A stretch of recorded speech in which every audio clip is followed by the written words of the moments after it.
ஓம் சாந்திங் brother. ஓம் சாந்தி sister. குஷியா இருக்கீங்களா? Double குஷி brother. Okay sister, super. எங்க அப்பா கூட அதைத்தான் சொல்லியிருக்காரு.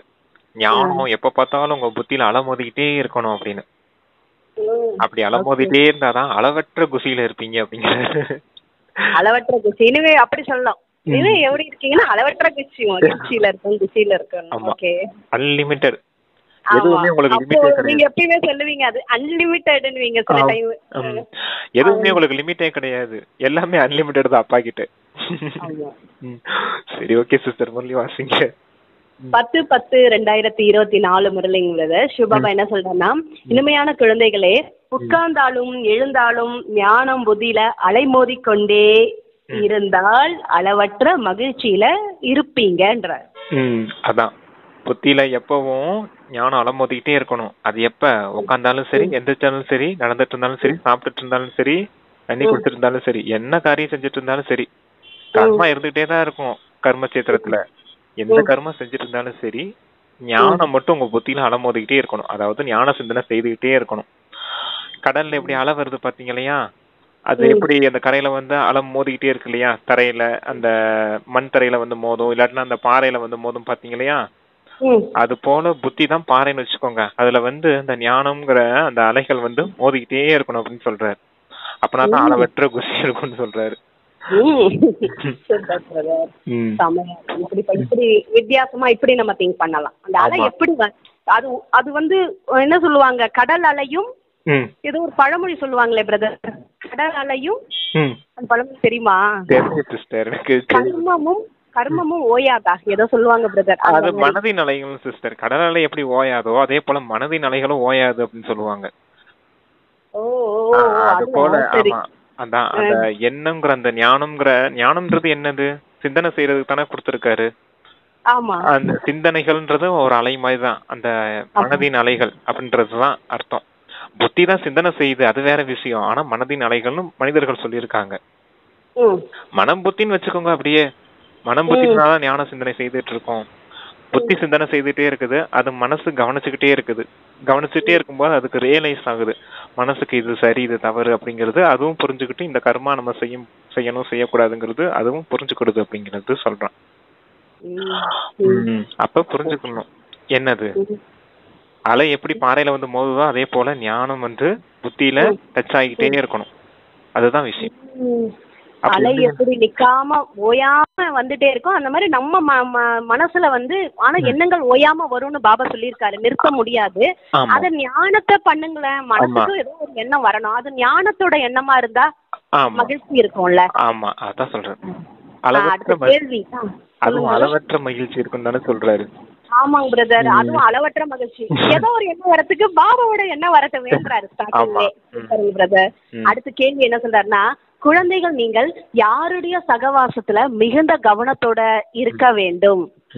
பதில் வந்து யாருடைய புத்தியில தந்தையோட நினைவு நிலையாக இல்லாம புத்தி வந்து இங்கு அங்கு அலைந்து கொண்டிருக்கிறதோ அப்படிப்பட்டவர்களோட சகவாசத்துல நீங்க கவனமா இருக்க வேண்டும். அவர்களின் அருகில் பக்கத்துல ஒட்டி கொண்டு அமரக்கூடாது. ஏனென்றால் நினைவில் இல்லாமல் இருப்பவர்கள் சூழ்நிலையை கெடுத்து விடுகிறார்கள். ஆமா, நினைவுல எப்படி அந்த சூழ்நிலையை கெடுத்துறாங்கன்னா, இந்த வாரம் அவ்வியத்தவாணியில பார்த்தோம் பாத்தீங்களா? உள்ளுணர்வு தப்பா இருந்துச்சுன்னா வைப்ரேஷன்ஸ் தப்பா இருக்கும். வைப்ரேஷன்ஸ் தப்பா இருந்தா வாயு மண்டலம் கெட்டு போயிடும். அதுதான் அப்ப சூழ்நிலையை கெடுத்துருவாங்க அப்படிங்கறத சொல்றாரு. நினைவு யாத்திரையில இருக்கக்கூடியவங்க கிட்டதான் உங்களுடைய சகவாசம் இருக்கணும். நினைவு யாத்திரையில இல்லாம இருக்கவங்க கிட்ட உங்களுடைய சகவாசம் இருக்கக்கூடாது. கவனமா இருக்கணும். அவங்க கிட்ட ஒட்டி உட்காரக்கூடாது. அதாவது மெடிடேஷன் ஹால்ல உட்காந்துருக்காங்க இல்லையா, முரளி கேட்கறதுக்கோ மெடிடேஷன் ஹால்ல உட்காந்துருக்காங்க அப்படின்னா அப்படி ஒட்டிக்கிட்டு உட்காரக்கூடாது. ஏன்னா அவங்க நினைவு யாத்திரையில இல்லாம புத்தி அங்கிட்டும் அலப்பாஞ்சிட்டே இருக்கும் போது பக்கத்துல யாராவது ஒட்டி உட்காந்தா டக்குன்னு தேக அபிமானம் வரும். தேகத்தின் பார்வையை பார்க்க தோணும், விகார பார்வை வரும். அப்ப விகாரத்தின் சிந்தனையை செய்ய ஆரம்பிச்சிருவாங்க. அதான் உள்ளுணர்வு கெட்டு போயிடும். அப்ப விகார சிந்தனை வரும். அப்புறம் சூழ்நிலை கெட்டு போயிடும், வாயுமண்டலம் கெட்டு போயிடும், வைப்ரேஷன்ஸ் கெட்டு போயிடும் இல்லையா? அதுக்காகத்தான் உங்கள்கிட்ட ஒட்டிட்டு உட்கார்ந்து வச்சுக்காதீங்க அப்படிங்கறத சொல்றாரு. அவங்க கிட்ட மட்டும் இல்ல, எல்லார்கிட்ட ஒதுங்கி உட்கார்றதா நல்லது. நல்லதுதான் டச் பண்ண கூடாது. கொஞ்சம் கூட டச். சரிங்க பிரதர், வண்டியில எல்லாம் போகும்போது பக்கத்துல தானே கொஞ்சம் டச் ஆகி உட்காந்துட்டு போவோம். அப்ப என்ன செய்யறது? அஞ்ஞான ஆத்மாக்கள், ஞானம் இல்லாத, இப்போ ஹஸ்பண்ட் ஒய்ஃப் இருக்காங்க பிரதர், அவங்களோட போகும்போது, அப்பா அம்மாவோட போகும்போது, தம்பி பிரதரோட போகும்போது, அப்பெல்லாம் என்ன பண்றது? அப்பெல்லாம் என்ன செய்ய முடியும்? ஒண்ணும் செய்ய முடியாது இல்லையா? அப்ப முடிஞ்ச அளவுக்கு விலகி உட்காந்துக்க வேண்டியதுதான், அவ்வளவுதான். இப்ப அப்பா சொல்றது அந்த மெடிடேஷன் பண்ணும்போது, நினைவு யாத்திரையில இருக்கும் போது அப்ப சொல்றாரு, முரளி கேட்கறப்ப அப்ப சொல்றாங்க, எப்பயுமே முடிஞ்ச அளவுக்கு ஒதுங்கிருங்க, அவ்வளவுதான். தெரியாம பட்டுச்சுன்னா என்ன செய்ய முடியும்? ஒண்ணும் செய்ய முடியாது இல்லையா? அதுக்கும் பேலன்ஸ் இருக்குல்ல. பவர்ஃபுல்லா இருந்தோம்னா அவங்களோட இது தாக்காம பாபா கொஞ்சம் நமக்கு பாத்துப்பாரு ஓரளவுக்கு. இல்ல நம்ம பவர்ஃபுல்லா பாபா நினைவுல பவர்ஃபுல்லா இருந்தா பண்ணிரலாங்க பிரதர். ஆமா, அத ரொம்ப பார்க்க முடியாதுதான் சொன்ன மாதிரி. பாபா சொல்றது மெயினா எப்பயுமே சென்டர்ல தள்ளி தான் உட்காருவாங்க, தள்ளி தான், இடிச்சிட்டு உட்கார வேண்டாம் தான் சொல்லுவாங்க. சரிங்க பிரதர். அப்புறம் கேள்வி, மனிதர்கள் எப்பொழுது வருத்தப்படுவார்கள்? பதில் இவர்களுக்கு படிப்பு சொல்லி தருவோர் சுயம் பகவான் என்பது அவர்களுக்கு தெரிந்துவிடும். அப்பொழுது அவர்களுடைய முகம் ஒளி இழந்து வாடிவிடும். நாம் கவனக்குறைவாக படிக்காம இருந்து விட்டோமே என வருத்தப்படுவார்கள்.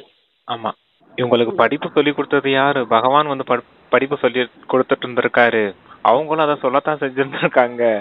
ஆனாலும் நம்ம கவனக்குறைவுனால நம்ம தவற விட்டுட்டோமே அப்படின்னு வருத்தப்படுவாங்க. வருத்தப்படும் போது எப்படி ஆகும்?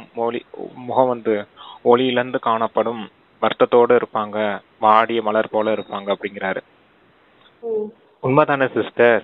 கடவுளே பாடம் சொல்லி கொடுத்துருக்காரு, அதை நம்ம கவனிக்காம விட்டுட்டோம்னு நினைக்கும் போது கஷ்டமா தானே இருக்கும்.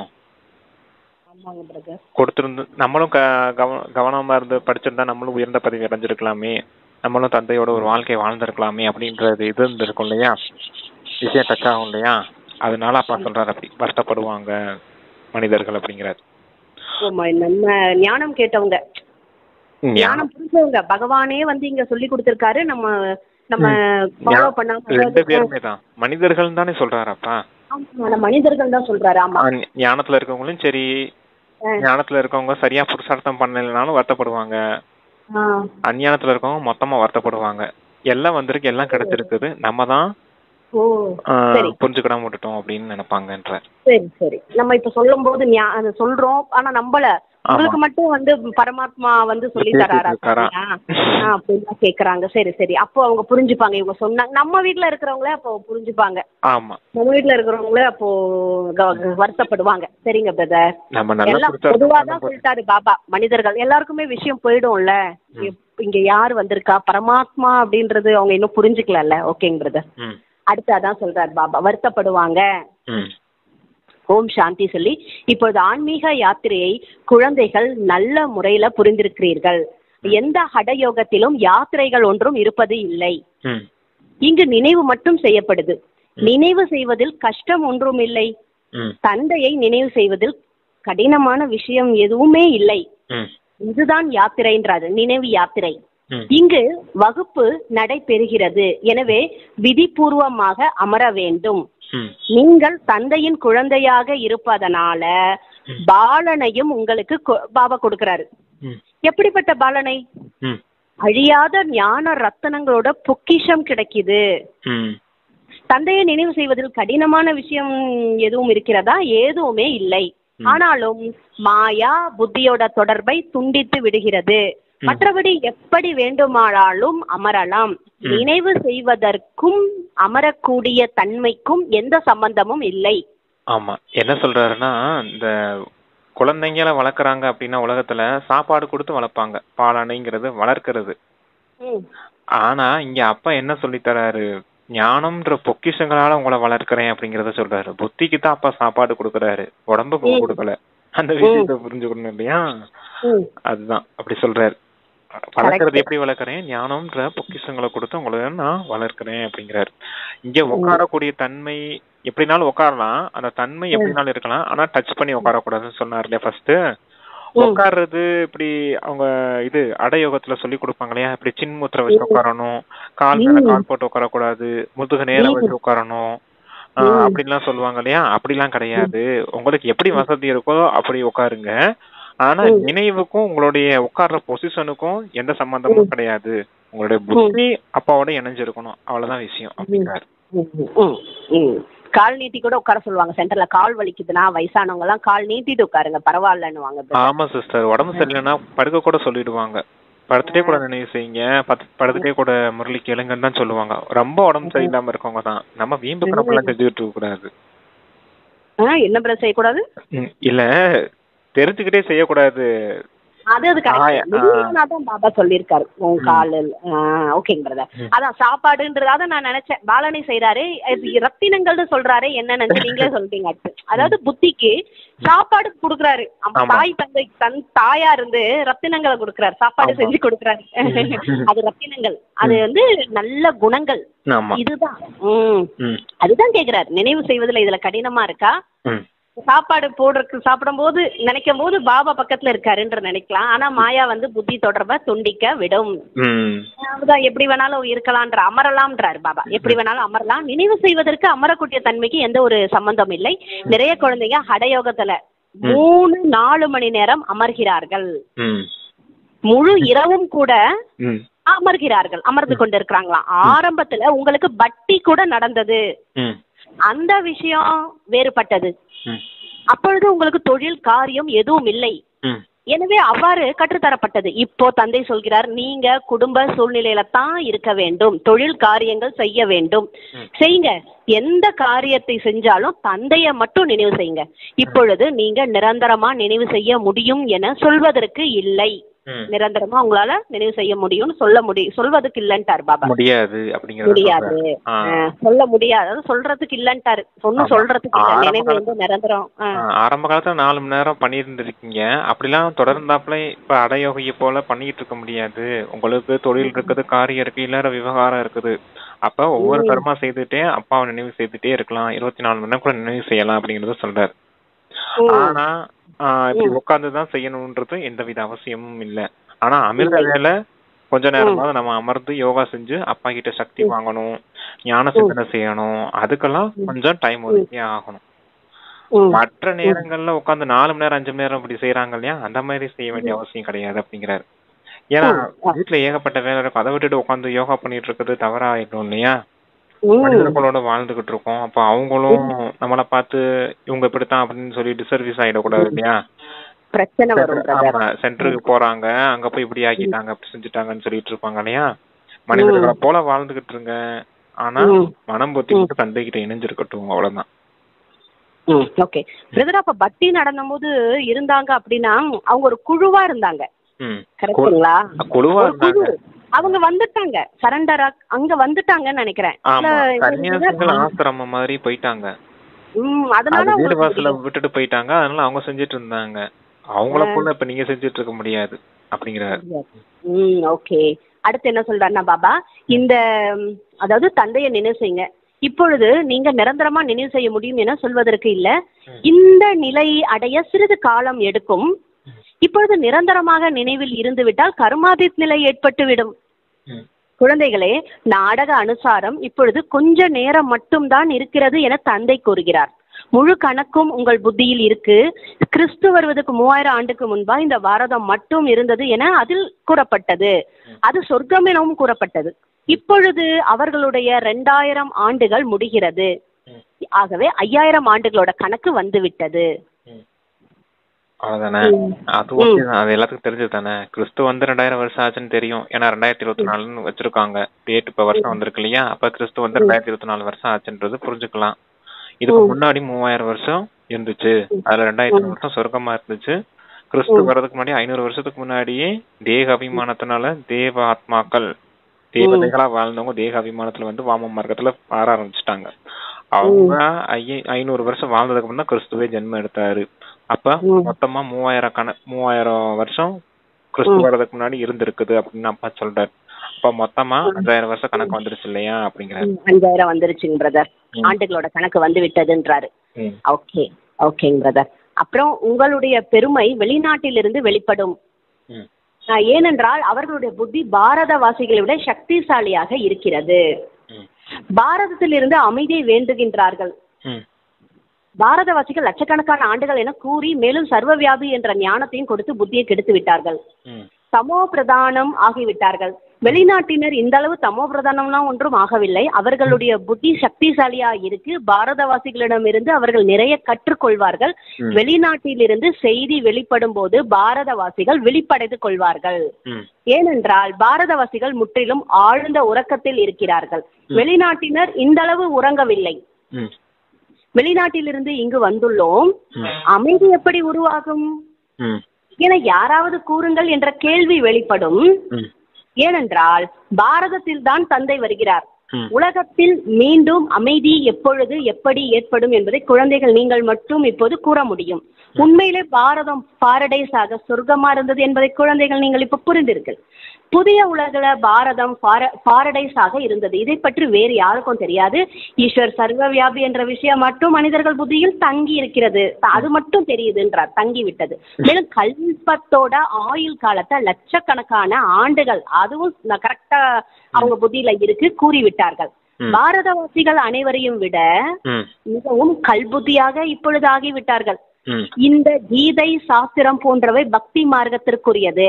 மீண்டும் இவை அனைத்தும் அவ்வாறுதான் உருவாக போகுது. நாடகத்தை புரிந்திருந்தாலும் கூட தந்தை முயற்சி செய்ய வைக்கிறார். குழந்தைகள் நீங்கள் விநாசம் அவசியம் ஆகும் என புரிந்திருக்கிறீர்கள். புது உலகத்தை உருவாக்குவதற்கு தந்தை வந்திருக்கிறார். இது மகிழ்ச்சியான விஷயம் அல்லவா? யாராவது பெரிய பரீட்சையில் தேர்ச்சி பெற்றால் உள்ளுக்குள் எவ்வளவு மகிழ்ச்சி ஏற்படும் தானே. நாம் இங்கு தேர்ச்சி பெற்று தேவதைகளாக எல்லா ஆதாரமும் படிப்புல இருக்கு. ஆமா, என்னன்னா அது அந்த கல்பத்தின் ஆயில லட்சக்கணக்கான வருஷங்கள் எழுதி வச்சிருக்காங்க பாரதவாசிகள். அது சாஸ்திரத்துல அப்படி சொல்லி வச்சிருக்காங்க. கல்பத்தின் ஆயில் லட்சக்கணக்கான வருஷம் இருக்குது. கூடவே இறைவனை சர்வ வியாபின்னு வேற எழுதி வச்சுட்டாங்க. அப்ப படைப்பினுடைய ரகசியத்தையும் தப்பா எழுதி வச்சிருக்காங்க, படைப்பவருடைய ரகசியத்தையும் தப்பா எழுதி வச்சிருக்காங்க. அப்ப இதனாலதான் மனிதர்கள் எப்படி ஆயிட்டாங்க, தமோ பிரதான புத்தி உடையவர்களா அஞ்ஞான உறக்கத்துல உறங்கிக்கிட்டு இருக்காங்க பாரதவாசிகள் அப்படிங்கறத சொல்றாரு. ஆனா ஃபாரினர்ஸ் இருக்காங்க பாத்தீங்க இல்லையா, அவங்க எப்படி இருக்காங்க அப்படின்னா அவங்களுக்கு அந்த அளவுக்குலாம் புத்தி தமோ பிரதானமா ஆகல, இருந்தாலும் கொஞ்சம் புத்தி அவங்களுக்கு நல்லாதான் இருக்குது அப்படிங்கறத சொல்றாரு. ஏன்னா அவங்களுக்கு அந்த சர்வ வியாபிங்கிற விஷயமும் கிடையாது, கல்பத்தின் விஷயமும் அவங்களுக்கு தெரியாது, ஃப்ரெஷ்ஷா இருக்காங்க. அவங்க என்ன ஃபாலோ பண்ணாங்கன்னா இயேசுவை ஃபாலோ பண்ணாங்க. ஒருத்தர் தான், அவங்களுக்கும் கடவுள் ஒருத்தர் தான் மாதிரிதான், இயேசுதான் கடவுள் அப்படிங்கிற மாதிரி கிறிஸ்தவர்கள் இருந்தாங்க. முஸ்லிம்ஸ் இருக்காங்கன்னா அல்லாஹ் தான் கடவுள்ன்ற மாதிரி இருந்தாங்க. அவ்வளவுதான் விஷயமே தவிர அவங்களுக்கு சர்வ வியாபியோ அந்த கல்ப விருட்சத்தின் ஆயுளோ அதை பத்திலாம் எதுவுமே தெரியாது.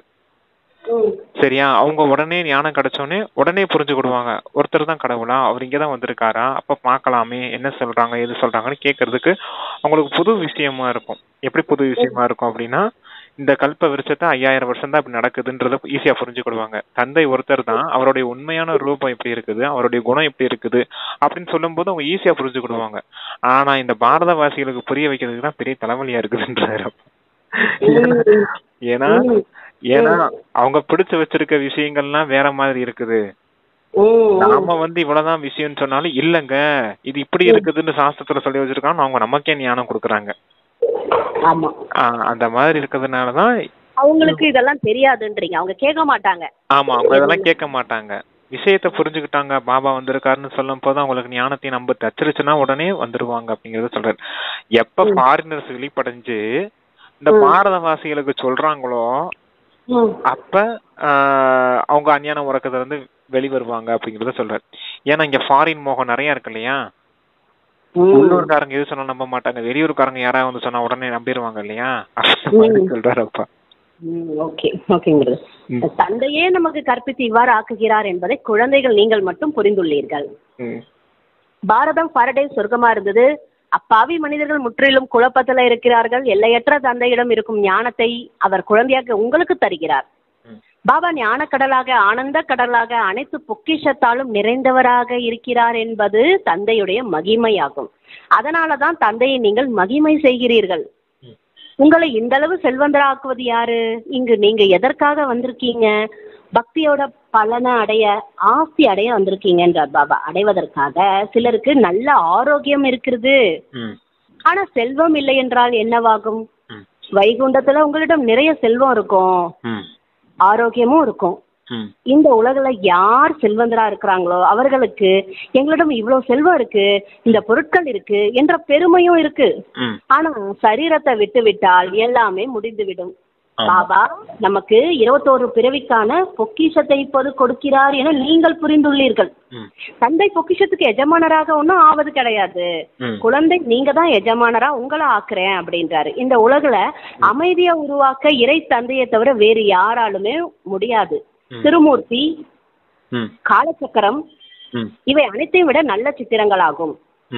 இந்த காலச்சக்கரத்தில் முழு ஞானமும் நிறைந்திருக்கு. நீங்க அப்படிப்பட்ட அதிசயமான பொருட்களை உருவாக்கினால் அதன் மூலம் நல்ல ரகசியங்கள் இருப்பதாக மற்றவர்கள் புரிந்து கொள்வார்கள். குழந்தைகள் சின்னஞ்சிறிய பொம்மைகளை உருவாக்குறாங்க. அது பாபாவுக்கு பிடிக்கவில்லை. பெரிய சித்திரங்களை உருவாக்குங்க, அதனை தூரத்துல இருந்து படித்து புரிந்து கொள்ள வேண்டும் என பாபா இப்பொழுது கூறுகிறார். பெரிய பொருட்களின் மீதுதான் மனிதர்கள் கவனம் வைப்பாங்க. ஆமா, பாருங்களேன், பாபாவுக்கு எதுவுமே சின்ன பொருளா வச்சா பிடிக்காதான், பெருசு பெருசா வைக்கணுமா அப்புறம் தான் பிடிக்குமா. ஏன்னா பெருசா வச்சாதான் மனிதர்கள் கவனிப்பாங்க, மனிதர்களுடைய பார்வையே அது மேலதான் படும். இப்ப மிக்கி மவுஸ் பொம்மையே பாருங்களேன், சின்னதா வச்சோன்னு வச்சுக்கோங்க, யாரு கண்ணுக்கும் படாது. அது ஒரு பொம்மைன்னு போயிருவாங்க. ஆனா மிக்கி மவுஸ் பெருசா அந்த பெரிய பலூன் மாதிரி வச்சு வைக்கிறாங்க பாத்தீங்களா, அப்ப எல்லாரும் வந்து பாக்குறாங்க இல்லையா, அதான் அந்த பொம்மை கிட்ட போய் எல்லாரும் கை கொடுத்துட்டுலாம் வராங்க. அப்ப பெருசு பெருசா இருக்கும் போது எல்லாம் கவனத்தை ஈர்க்குது இல்லையா. அது போல இந்த சித்திரங்கள் கூட காலச்சக்கரத்தின் சித்திரமா இருக்கட்டும், இந்த திருமூர்த்திகளின் சித்திரமா இருக்கட்டும், அதெல்லாம் சின்ன சின்னதா வைக்காதீங்க, பெருசு பெருசா வைங்க. அப்பதான் அவங்க கவனத்துல ஈர்க்கப்படுவாங்க. அதுக்கு இப்ப சீரியல் லைட் டெக்கரேஷன் எல்லாம் போட்டு அழகா அலங்காரம் பண்ணி பெருசா வச்சோம்னா பாப்பாங்க இல்லையா, எல்லாரோட கவனத்தை ஈர்க்கும் இல்லையா. இப்ப அந்த வாட்டர் ஃபால் ஃபவுண்ட் இதெல்லாம் வைக்கிறாங்க இல்லையா, வாட்டர் ஃபால்ஸ் அந்த மாதிரி எல்லாம் வைக்கிறாங்க பாத்தீங்க இல்லையா, ஒரு ஃபவுண்டைன் மாதிரி, அதெல்லாம் வைக்கிறப்ப எல்லாரும் கவனத்தை ஈர்க்குது இல்லையா. அது போல பெருசு பெருசா வைங்க, அப்பதான் எல்லாரோட கவனத்தையும் இருக்கும் அப்படின்னு சொல்றாரு. கரெக்ட். பார்க்கலாம் கூட வச்சிருக்காங்க அந்த மாதிரி வாட்டர் ஃபால்ஸ், அதோட பக்கத்துலயே கூட வைக்கலாம். அது மேல கூட அதான் பிரதர் நல்ல ஐடியா கொடுக்கறாரு பாபா. அது கரெக்ட் தான். பாபா புரிஞ்சிட்டு இருக்காரு பாருங்க, மனிதர்களோட அந்த புத்தி எப்படி டச் ஆகுமோ பாபாக்கு தெரியும். அதுவும் திருமூர்த்தி பொம்மை எல்லாம் வச்சா சூப்பரா இருக்கும் இல்லையா. இப்ப கூட கொலு பொம்மை எல்லாம் வைக்கிறாங்க இல்லையா எல்லா சென்டர்லயும், அதுவும் பாக்கிறதுக்கு அழகா இருக்கு. எவ்வளவு சேவை நடக்குது. சின்ன சின்ன பொம்மையா வச்சு ஏணி படிக்கட்டு சித்திரம் எல்லாம் வைக்கிறாங்க, நல்லா இருக்கு இல்லையா பாக்குறதுக்கு. அப்படின்னு சொல்றாரு அப்பா. இது சென்டர்ல கூட எல்லா இடத்துக்கும் கொடுக்கலாம். இது வந்து தப்பா தெரியாது, ஏன்னா இப்ப கொலு நடந்துட்டு இருக்குதுன்றத சொல்லி கொடுக்கும் போது அவங்க வாங்கிப்பாங்க. நோட்டீஸ் சில பேர் கூட வாங்க மாட்டாங்க, இப்படி சொல்லி கொடுக்கும் போது ஈஸியா இருக்கும், அவங்க வாங்கி படிப்பாங்க. மேக்ஸிமம் இந்துக்கள் தானே இருக்காங்க இந்த இடத்துல. பொதுவாகவே இந்த பொம்மைங்க எல்லாம் வைக்கும் போது கவர்ச்சி ஏற்படும் சிஸ்டர். சரி, என்னதான் கொலுன்னு சொல்லும் போது எல்லாருமே வந்து ஆர்வமா வந்து பார்க்க வருவாங்க. இப்ப மெடிடேஷன் கத்துக்க வாங்க, ஞானம் கொடுக்குறாங்க வாங்கன்னு சொன்னா யாரும் வரமாட்டாங்க. இப்ப கொலு பொம்மையெல்லாம் வச்சிருக்காங்க, வந்து ஒரு மியூசியம் மாதிரி வச்சிருக்கோங்க, வந்து பாத்துட்டு போங்க அப்படின்னு சொல்லி கூப்பிடுங்க. பணம்லாம் எதுவும் வாங்க மாட்டாங்க, ஃப்ரீயா வந்து பாத்துட்டு போனா வந்து பாத்துட்டு போவாங்கல்ல. அவங்களுக்கு ஒரு கிஃப்ட் கொடுக்கணும் பிரதர், அப்போ சந்தோஷம். போகும்போது ஏதாவது எனக்கு கொடுக்கணும், பாபாவை வச்சு நம்ம ஏதாவது. அதெல்லாம் நிறைய செய்யலாம் சிஸ்டர், எல்லாம் கொடுக்க தானே செய்வாங்க. போக வைப்பாங்கல்ல, எல்லாம் செய்வாங்க இல்லையா. 9 நாளும் நவராத்திரி ஃபங்க்ஷன்னா கிராண்டா தானே இருக்கும். ஆமா, செம்ம கிராண்டா இருக்கும் பிரதர், நல்ல கிராண்டா இருக்கும். நல்லா ஏதாவது வெத்தலை பாக்கு வச்சு ஏதாவது ஒரு பொருள் வச்சு கொடுக்கலாம். நம்மளும் அந்த மாதிரி பண்ணலாமே. பாபாவோட என்ன கொடுக்கலாம், சரி ஏதாவது ஒண்ணு பாபா சொல்வாரு, ஏதாவது கொடுக்கலாம். பாபாவோட ஞானம் கொடுக்குற மாதிரி சின்ன சின்ன புக்கு வச்சு அதுல கொடுக்கலாம் படிக்கிறதுக்கு. அப்ப இப்படி சேவை நடக்கும் இல்லையா, அது சொல்றாரு அப்பா. பெருசு பெருசா வைங்க, சின்னதா வைக்காது. பெருசா தான் கொடுக்க சொல்றாரு அப்ப பாபா. எது கொடுக்கறாரு பெருசா கொடுக்க சொல்றாரு. அத சொல்றாரு. குழந்தைகள் சின்னஞ்சிறிய பொம்மைகளை உருவாக்குறாங்க, அது பாபாவுக்கு பிடிக்காது. பெரிய சித்திரங்க உருவாக்குங்க, அதுல தூரத்துல இருந்து படிச்சு புரிந்து கொள்வாங்க. பாபா சொல்றாரு பெரிய பொருட்கள் மீது அனைவருக்கும் இப்ப கவனம் வைக்கிறாங்க மனிதர்கள். இந்த சித்திரத்துல தெளிவா காட்டப்பட்டு இருக்கு, அதாவது இந்த பக்கம் கலியுகம் இருக்கு, அந்த பக்கம் சத்தியமும் இருக்கு. பெரிய பெரிய சித்திரங்களை வைத்தா மனிதர்களோட கவனம் ஈர்க்கப்படும். யாத்திரை செல்வோர் நன்றாக புரிந்து கொள்வார்கள். கிறிஸ்து வருவதற்கு 3000 ஆண்டுகளுக்கு முன்பா சொர்க்கம் இருந்தது என்பதை புரிந்துள்ளீர்கள். உலகத்தை சேர்ந்தவர்களுக்கு இவ்வாறு தெரியாது. 5-6 ஆண்டுகளோட கணக்கு நீங்க தெளிவா புரிய வைக்க வேண்டும். அதாவது மிகப்பெரிய அளவுல உருவாக்க வேண்டும். அதனை வெகு தூரத்துல இருந்து பார்த்து வார்த்தைகளை படித்து அதன் மூலம் இந்த உலகம் கடைசி காலத்துல இருப்பதாக புரிந்து கொள்ள வேண்டும். அணுகுண்டுகளும் தயாரிக்கிறார்கள், இயற்கையின் சீற்றங்களும் உண்டாகிறது. உங்களுக்கு விநாசத்தோட பெயரை கேட்டாலே மனதுக்குள்ள மகிழ்ச்சி அதிகமா வேண்டும். ஆனா ஞானம் இல்லை என்றால் மகிழ்ச்சி ஏற்படாது. சரீரம் உட்பட அனைத்தையும் விட்டு விட்டு தன்னைத்தான் ஆத்மா என புரிந்து தன்னுடைய ஆத்மாவோட புதிய தொடர்பை தந்தையாக என்னிடம் கொண்டு வாருங்கள். ஆமா பாருங்க, விநாசம் ஏற்படுதுன்னா எல்லாரும் பயப்படுவாங்க. ஆனா நீங்க பாருங்க, விநாசம் எப்போ வருதுன்னு காத்துட்டு இருக்கீங்க அப்படின்ட்டு. ஆமா, உங்களுக்கு மகிழ்ச்சி, ஆனா உங்களுக்கு பாருங்க துக்கமா இருக்காங்க. அதுலயும் பாருங்க, ஞானம் புரிஞ்சுக்கிட்டாதான் மகிழ்ச்சி இருக்கும். ஏன்னா அடுத்து சத்தியம் வரப்போகுது அப்படிங்கறதுதான் உண்மையான ஞானம். அப்ப அது தெரிஞ்சுக்கிட்டாதான் உங்களுக்கு குஷி வரும். இல்ல அந்த ஞானம் புரியலைன்னா குஷி வராது அப்படிங்கறதையும் சொல்றேன். அப்பா வந்திருக்காரு, நம்ம ஞானம் யோகா பண்றோம், அவ்வளவுதான் விஷயம் புரிஞ்சுருந்தாங்கன்னா புரியாது இல்லையா உங்களுக்கு? விநாசம் ஆக போதா, அதுக்குள்ளேயும் நம்ம என்ன ஆகுமோ ஏதாகுமோ, இங்க நிறைய சேர்த்து வச்சிருக்கோமே, வீடு இடிஞ்சு போச்சு என்ன செய்யுது, அப்படி யோசிச்சுட்டு போயிடக்கூடாது. ஞானம் கிடைக்கப்போகுது. இங்க இருக்கிறது பூரா அல்ப கால பொருட்கள், இதெல்லாம் எப்படி அழியத்தான் போகுது. அங்க பாருங்க 21 பிறவிக்கு தந்தை ஆசி கொடுக்க வந்திருக்காரு அப்படின்னு அந்த ஞானம் புரிஞ்சாதானே அவங்க குஷியா இருக்க முடியும். இது நோயாளி சரீரமா இருக்குது. இங்க செல்வமும் கிடையாது, ஒண்ணும் கிடையாது, இதெல்லாம் பூரா அல்பகால பொருட்களா இருக்குது. அப்ப உங்களுக்கு பாருங்க, அங்க ஃபுல்லா அன்லிமிட்டடா கிடைக்க போகுது. அந்த அன்லிமிட்டட் வார்த்தை வருது இல்லையா? அன்லிமிட்டட்னா எல்லையற்றது, அளவற்றது. ஹெல்த், வெல்த், ஹாப்பினஸ், 3, ஆரோக்கியம், செல்வம், மகிழ்ச்சி எல்லாமே உங்களுக்கு கிடைக்க போகுது. ஆனா இங்க பாருங்க, செல்வம் இருந்தா ஆரோக்கியம் இல்ல, ஆரோக்கியம் இருந்தா செல்வம் இல்ல, 2 இருந்தா மகிழ்ச்சி இல்ல. ஆமா, இது எல்லாமே உங்களுக்கு சொர்க்கத்துல கிடைக்க போகுது. இந்த மாதிரி விஷயங்கள் ஞாபகம் இருந்துச்சுன்னா அளவற்ற குஷியில இருப்பீங்க. விநாசத்தை பார்த்து சந்தோஷப்படுவீங்க. ஆமா, அதான் இது துக்க உலகம்ட்டாரு, அதுக்குதான். அதனால அந்த உலகத்தை பத்தி சொல்றாரு. ஆக்சுவலா பாபா இப்ப உலகம் இப்போ என்ன தோணுதுன்னா, சீக்கிரமா நல்லா ஞானத்தை நம்ம புரிஞ்சுக்கிட்டோம் எல்லாமே. இனிமே சீக்கிரம் ஆத்மா பாபா நினைவுல எப்படி ஈஸியா அடுத்து செய்யணும் ஞாபகம் வருது. உள்ளுணர்வை மாத்தணும். மற்றவர்கள் நம்ம அப்பா அந்த வாரம் சொன்னார் இல்லையா அபியத்தவணியில, என்ன நீங்க பிரத்யட்சப்படுத்தணும்னா நீங்க உங்களுடைய நடத்தையில உங்க குணத்தை மாத்தியே தீரணும் அப்படின்னு. நம்மள குணங்களை வெளிப்படுத்தக்கூடிய காரியத்தை அதிகமா செய்யணும். தந்தை நினைவுனால முழு உலகத்தையும் தூய்மையாக்கக்கூடிய அந்த மனசா சேவை செய்யணும். அதுதான் பெரிய டார்கெட். அதை செய்துட்டே இருக்கணும். நம்மள பாக்குறவங்க எல்லாம் கவர்ச்சிக்கப்படணும். காட்சி நம்ம செய்ய செய்ய அதுவும் நம்மளுக்கு ஏதாவது பண்ண வச்சுட்டு, ஆனாலும் அதை பாபா என்ன சொல்ற, மாயாவும் சும்மா இருக்காது. ஆனாலும் பரவாயில்ல, நீங்க செஞ்சுட்டே இருங்கன்னு தான் சொல்றாரு பாபா. அது போயிடும். இல்லாட்டா போர் அடிக்கும் சிஸ்டர். மாயா இல்லைனாலும் போர் அடிக்கும். அப்படி சொல்றீங்களா? விளையாடுறதுக்கு போர் அடிக்கும்ல, மாயா இருந்தாதான் அது கூட விளையாட முடியும். இல்ல சிஸ்டர், எதிரி இருந்தாலும் சிஸ்டர் வளர்ச்சி இருக்கும். எதிரி இல்லைன்னா வளர்ச்சி இருக்காது. நம்ம சோம்பேறித்தனமா உட்காந்துருவோம். கரெக்ட். கரெக்ட். ஓகேங்க பிரதர். இதுதான் உழைப்பதற்கான விஷயம் என தந்தை கூறுகிறார். புத்தியோட தொடர்பை தந்தையாக என்னிடம் கொண்டு வாருங்க. இதுதான் உழைப்பதற்கான விஷயம் என தந்தை கூறுகிறார். தூய்மையாகித்தான் தூய்மையான உலகத்திற்கு செல்ல வேண்டும். நாம் தான் அரசாட்சியை அடைகிறோம், பிறகு இழக்கிறோம் என்பதை நீங்கள் புரிந்துள்ளீர்கள். இது மிகவும் சகஜமானதுதான். அமர்ந்தாலும் எழுந்தாலும் நடந்தாலும் மனதுக்குள்ள ஞான சிந்தனையோட அலை அடிக்க வேண்டும். சிந்தனைகளின் அலை ஓடிக்கிட்டே இருக்கணும் மனம் புத்தியில. அதுல எப்படி கடல் அலை ஓயாம வந்துகிட்டே இருக்குதோ அதே போல உங்களுக்கும் அந்த ஞானத்தின் அலை ஓயாம வந்துகிட்டே இருக்கணும். ஓயவே கூடாது. எப்ப சங்கமம் முடிகிற வரைக்கும் ஓயக்கூடாது. எவ்வாறு பாபாவிடம் ஞானம் இருக்கிறதல்லவா, தந்தை தேவாத்மாக ஆக்குவதற்கு கற்பிக்க வந்திருக்கிறார் அல்லவா. ஆக அந்த அளவு மகிழ்ச்சி குழந்தைக்கு இருக்க வேண்டும் அல்லவா. தனக்கு தானே கேளுங்க, அவ்வளவு அளவற்ற மகிழ்ச்சி இருக்குதா? தந்தைய அந்த அளவு நினைவு செய்யறோமா?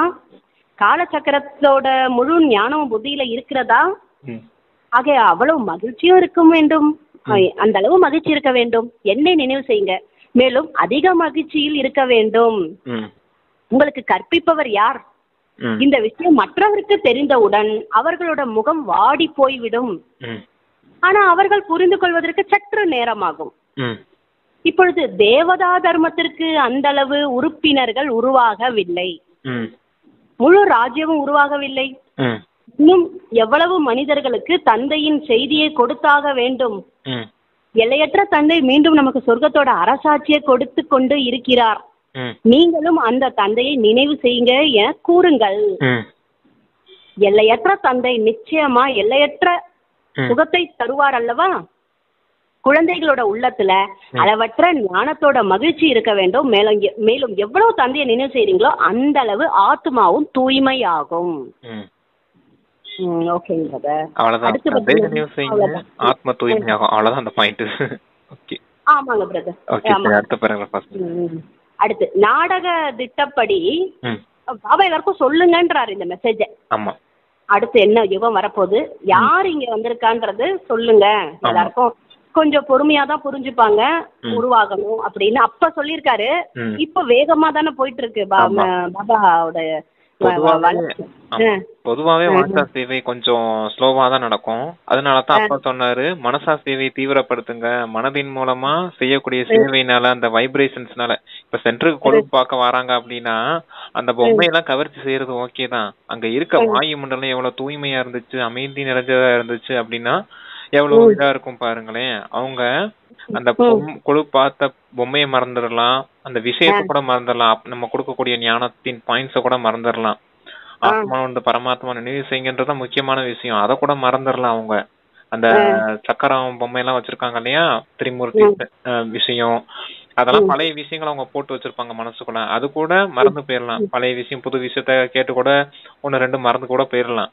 ஆனா அங்க இருந்துச்சு பாத்தீங்களா வாயுமண்டலம், பிரம்மகுமாரி சென்டருக்கு போனோம், கொலு வச்சிருந்தாங்க, அங்க அவ்வளவு சூப்பரா வாயுமண்டலம் இருந்துச்சு. அந்த மாதிரி ஒரு வாயுமண்டலத்தை நாங்க இது வரைக்கும் அனுபவம் பண்ணதே இல்ல, மறுபடியும் போகணும்ன்ற ஆசையை தூண்டுது அப்படிங்கிற அந்த விஷயம் இருக்குது இல்லையா, அத மறந்துடக்கூடாது. அவங்க அந்த அளவுக்கு வைப்ரேஷன்ஸ பரப்பி வைக்கணும். அதுதான் உண்மையான சேவைன்னு சொல்லுவார் இல்லையா.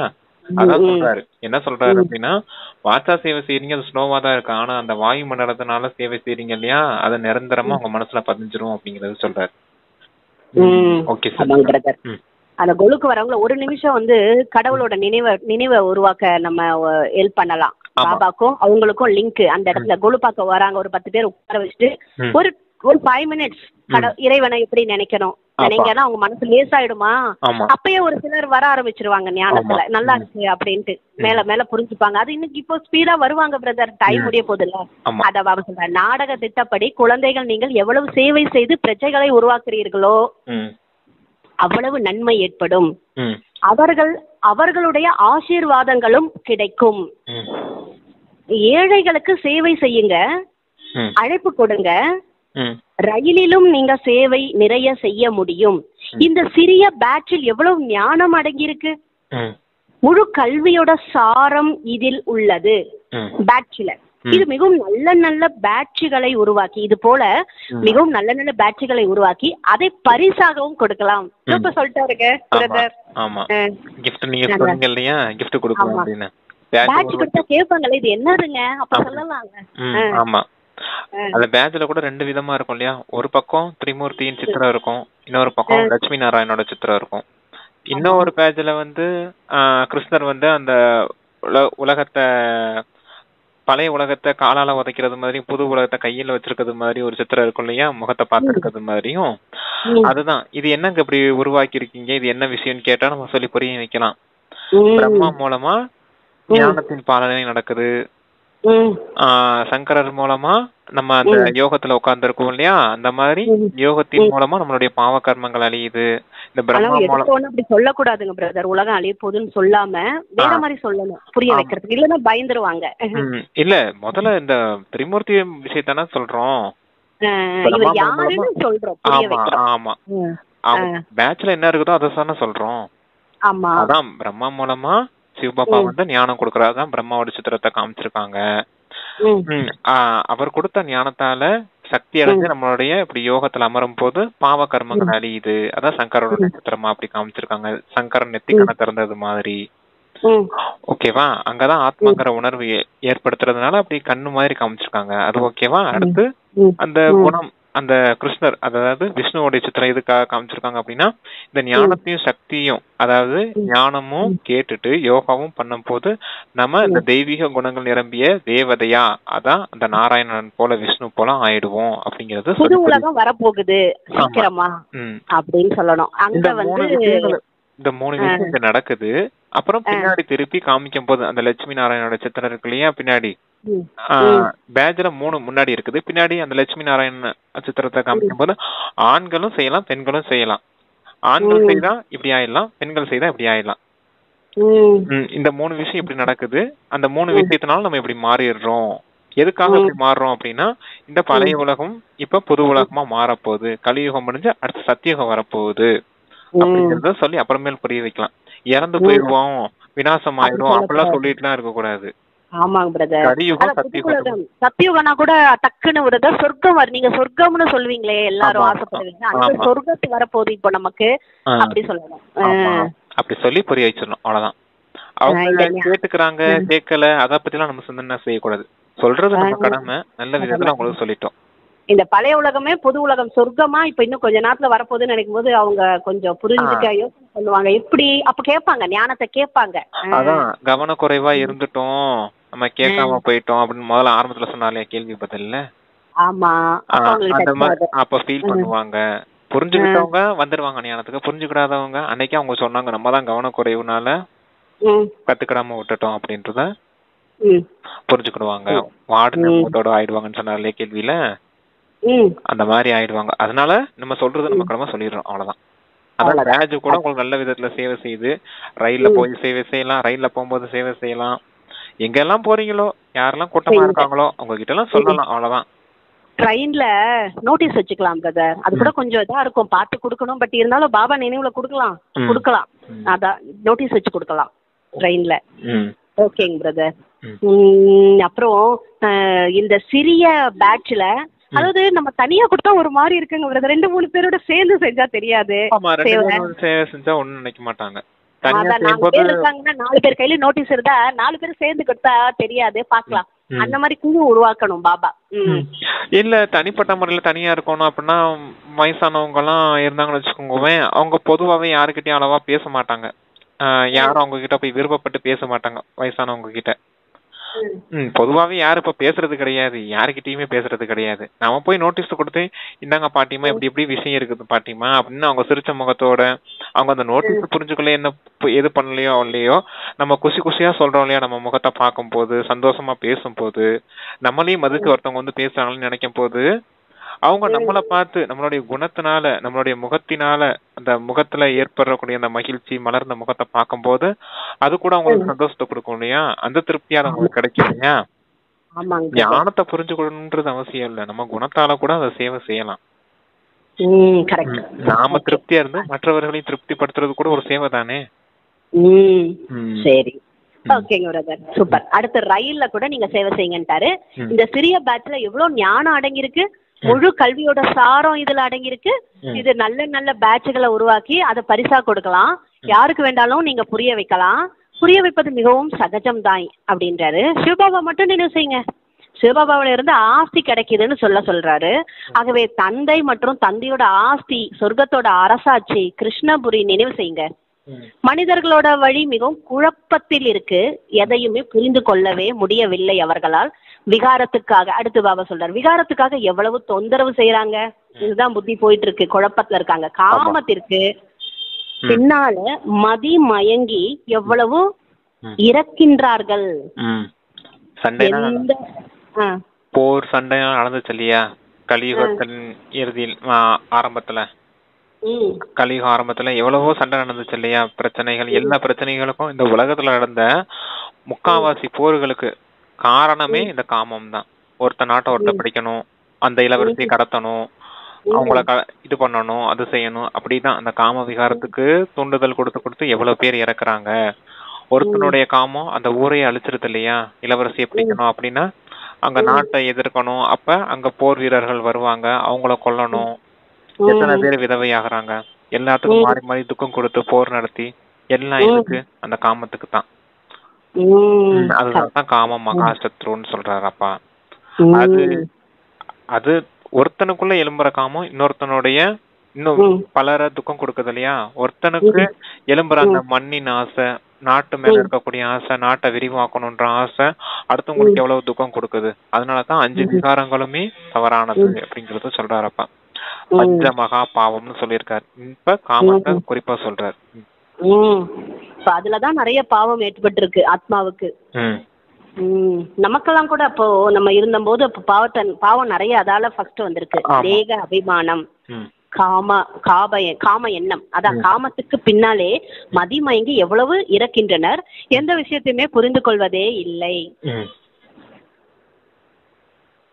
இதுவும் நாடகத்தில் பதிவாகி உள்ளது. அனைவருடைய மனநிலையும் மோசமாகி விட்டது. குழந்தைகளை, நீங்கள் தூய்மையான சொர்க்கத்தின் எஜமானரா ஆவீர்கள், ஆனா புரியாமல் இருக்கின்றனர் என தந்தை கூறுகிறார். ஆத்மாவின் சக்தி முற்றிலும் காலியாகி விட்டது. எவ்வளவு புரிய வைக்கப்படுகிறது. இருப்பினும் முயற்சி செய்ய வேண்டும், செய்விக்க வேண்டும். முயற்சியில் களைப்படையக்கூடாது, நம்பிக்கை இழந்துவிடக் கூடாது. எவ்வளவு முயற்சி செய்து ஞானத்தை உரையாற்றினேன், ஆனா ஒருவர் கூட வரவில்லை என நம்பிக்கை இழக்க கூடாது. நீங்க கேட்டீங்க இல்லையா, புரிஞ்சுக்க மாட்டேங்கிறாங்களே பிரதர், புரிஞ்சுக்கிற மாட்டேங்கிறாங்களே பிரதர் அப்படின்னு. அதான் உங்களுக்கு தான் சொல்லிக்கிட்டு இருக்காரு. புரிஞ்சுக்கலாம் என்ன காரியம் செய்யணும்னு வாசிங்க. ஓகே. எவ்வளவு முயற்சி செய்து ஞானத்தை உரையாட்டினேன், ஆனா ஒருவர் கூட வரவில்லை என நம்பிக்கை இழக்க கூடாது. ஆனா நீங்கள் எதை சொன்னீர்களோ, அதனை யாரெல்லாம் கேட்டார்களோ அவை அவசியம் அவர்களிடம் பதிந்து இருக்கும். கடைசியில் நிச்சயமா அனைவரும் புரிந்து கொள்வார்கள். பிரம்மகுமாரி உங்களுடைய அளவற்ற பெருமை வெளிப்படும். ஆனா நடைமுறைகளை பார்க்கும் போது எதுவும் அறியாதவர்கள் போன்று தென்படுகிறது. எனவே புரிந்து கொள்வதில்லை, மரியாதையும் செலுத்துவது இல்லை. புத்தியும் வெளியேதான் அலைந்து கொண்டு இருக்கிறது. தந்தையை நினைவு செய்தால் உதவியும் கிடைக்கும். தந்தையை நினைவு செய்யவில்லை எனில் அவர்கள் தூய்மை இல்லாதவர்கள். நீங்கள் தூய்மையாக ஆகக்கூடியவர்கள். யார் தந்தையை நினைவு செய்யவில்லையோ அவர்களுடைய புத்தி அங்கும் இங்கும் அலைப்பாயும். ஆகவே அவர்களோடு சேர்ந்து கொண்டு அமரக்கூடாது. ஏனென்றால் நினைவில் இல்லாமல் இருப்பவர்கள் சூழ்நிலையை கெடுத்து விடுவார்கள். தூய்மையானவர்களும் தூய்மையற்றவர்களும் சேர்ந்திருக்க முடியாது. எனவே தந்தையை இந்த பழைய உலகத்தை முடிக்கின்றார். நாளுக்கு நாள் விதிமுறைகளும் கடுமையாக இருக்கும். தந்தையை நினைவு செய்யவில்லை எனில் லாபத்திற்கு பதிலா நஷ்டம் ஏற்படும். தூய்மையின் முழு ஆதாரமும் நினைவில் இருக்கிறது. ஒரே இடத்தில் அமர வேண்டியது இல்லை. இங்கு சேர்ந்து அமர்வதற்கு பதிலாக மலையில் தனித்தனியாக அமர்வது நல்லது. யார் நினைவு செய்வதில்லையோ அவர்கள் தூய்மையற்றவர்கள். அவர்களுடைய சேர்க்கையில் வரக்கூடாது. நடத்தையின் மூலமாக தெரிந்து விடும். ஒரு நடத்தை தெரியப்படுத்தி விடும். நினைவு செய்யாம தூய்மையாகவே முடியாது. மறுபடியும் சொல்றாரு பாருங்களேன். ஆமா, அது இப்ப ஒருத்தவங்க புத்தி அலைஞ்சிட்டு இருக்குது அப்படின்றது எப்படி கண்டுபிடிக்கிறது? அவங்க புத்தி அலையுது நமக்கு எப்படிங்க தெரியும் அப்படிங்கறத கேட்பாங்க இல்லையா? நினைவு யாத்திரையில அமர்ந்திருக்கோம் எல்லாரும். ஓகே, அவங்க புத்தி அலையுதா இல்லையா நமக்கு எப்படிங்க தெரியும் அப்படின்றது எப்படி தெரிஞ்சுக்கிறது அப்படின்னா, அவங்க நடத்தையில தெரியும். அவங்களுடைய குணத்துல வெளிப்படுத்துவாங்க இல்லையா, கோவப்படுவாங்க, பார்வை தப்பா இருக்கும், வைப்ரேஷன்ஸ் தப்பா இருக்கும். வைப்ரேஷன்ஸ் புரிஞ்சுக்கிறது கூட கஷ்டம்னு வச்சுக்கோங்க தேக அபிமானத்துல இருக்கும்போது. ஆனா பார்வை தப்பா இருக்கிறது தெரியும் இல்லையா நமக்கு. பேசுற வார்த்தைகள் தப்பா இருக்கும் இல்லையா, நடந்துக்கக்கூடிய செயல்கள், கோவப்படுவாங்க, பற்றுக்கு வசமாவாங்க, அகங்காரத்தை காட்டுவாங்க. அப்படி இருக்கும்போது என்ன அர்த்தம் புரிஞ்சுக்கணும், தேக அபிமானம் இருக்குது, அப்ப இவங்க கண்டிப்பா பார்வை தவறா பாப்பாங்க அப்படிங்கறத புரிஞ்சுக்கணும் அப்படிங்கிறார். அந்த மாதிரி புத்தி அலைய வைக்கிறவங்க கூட பேசும்போதே தெரிஞ்சு போயிரும் சிஸ்டர் நமக்கு.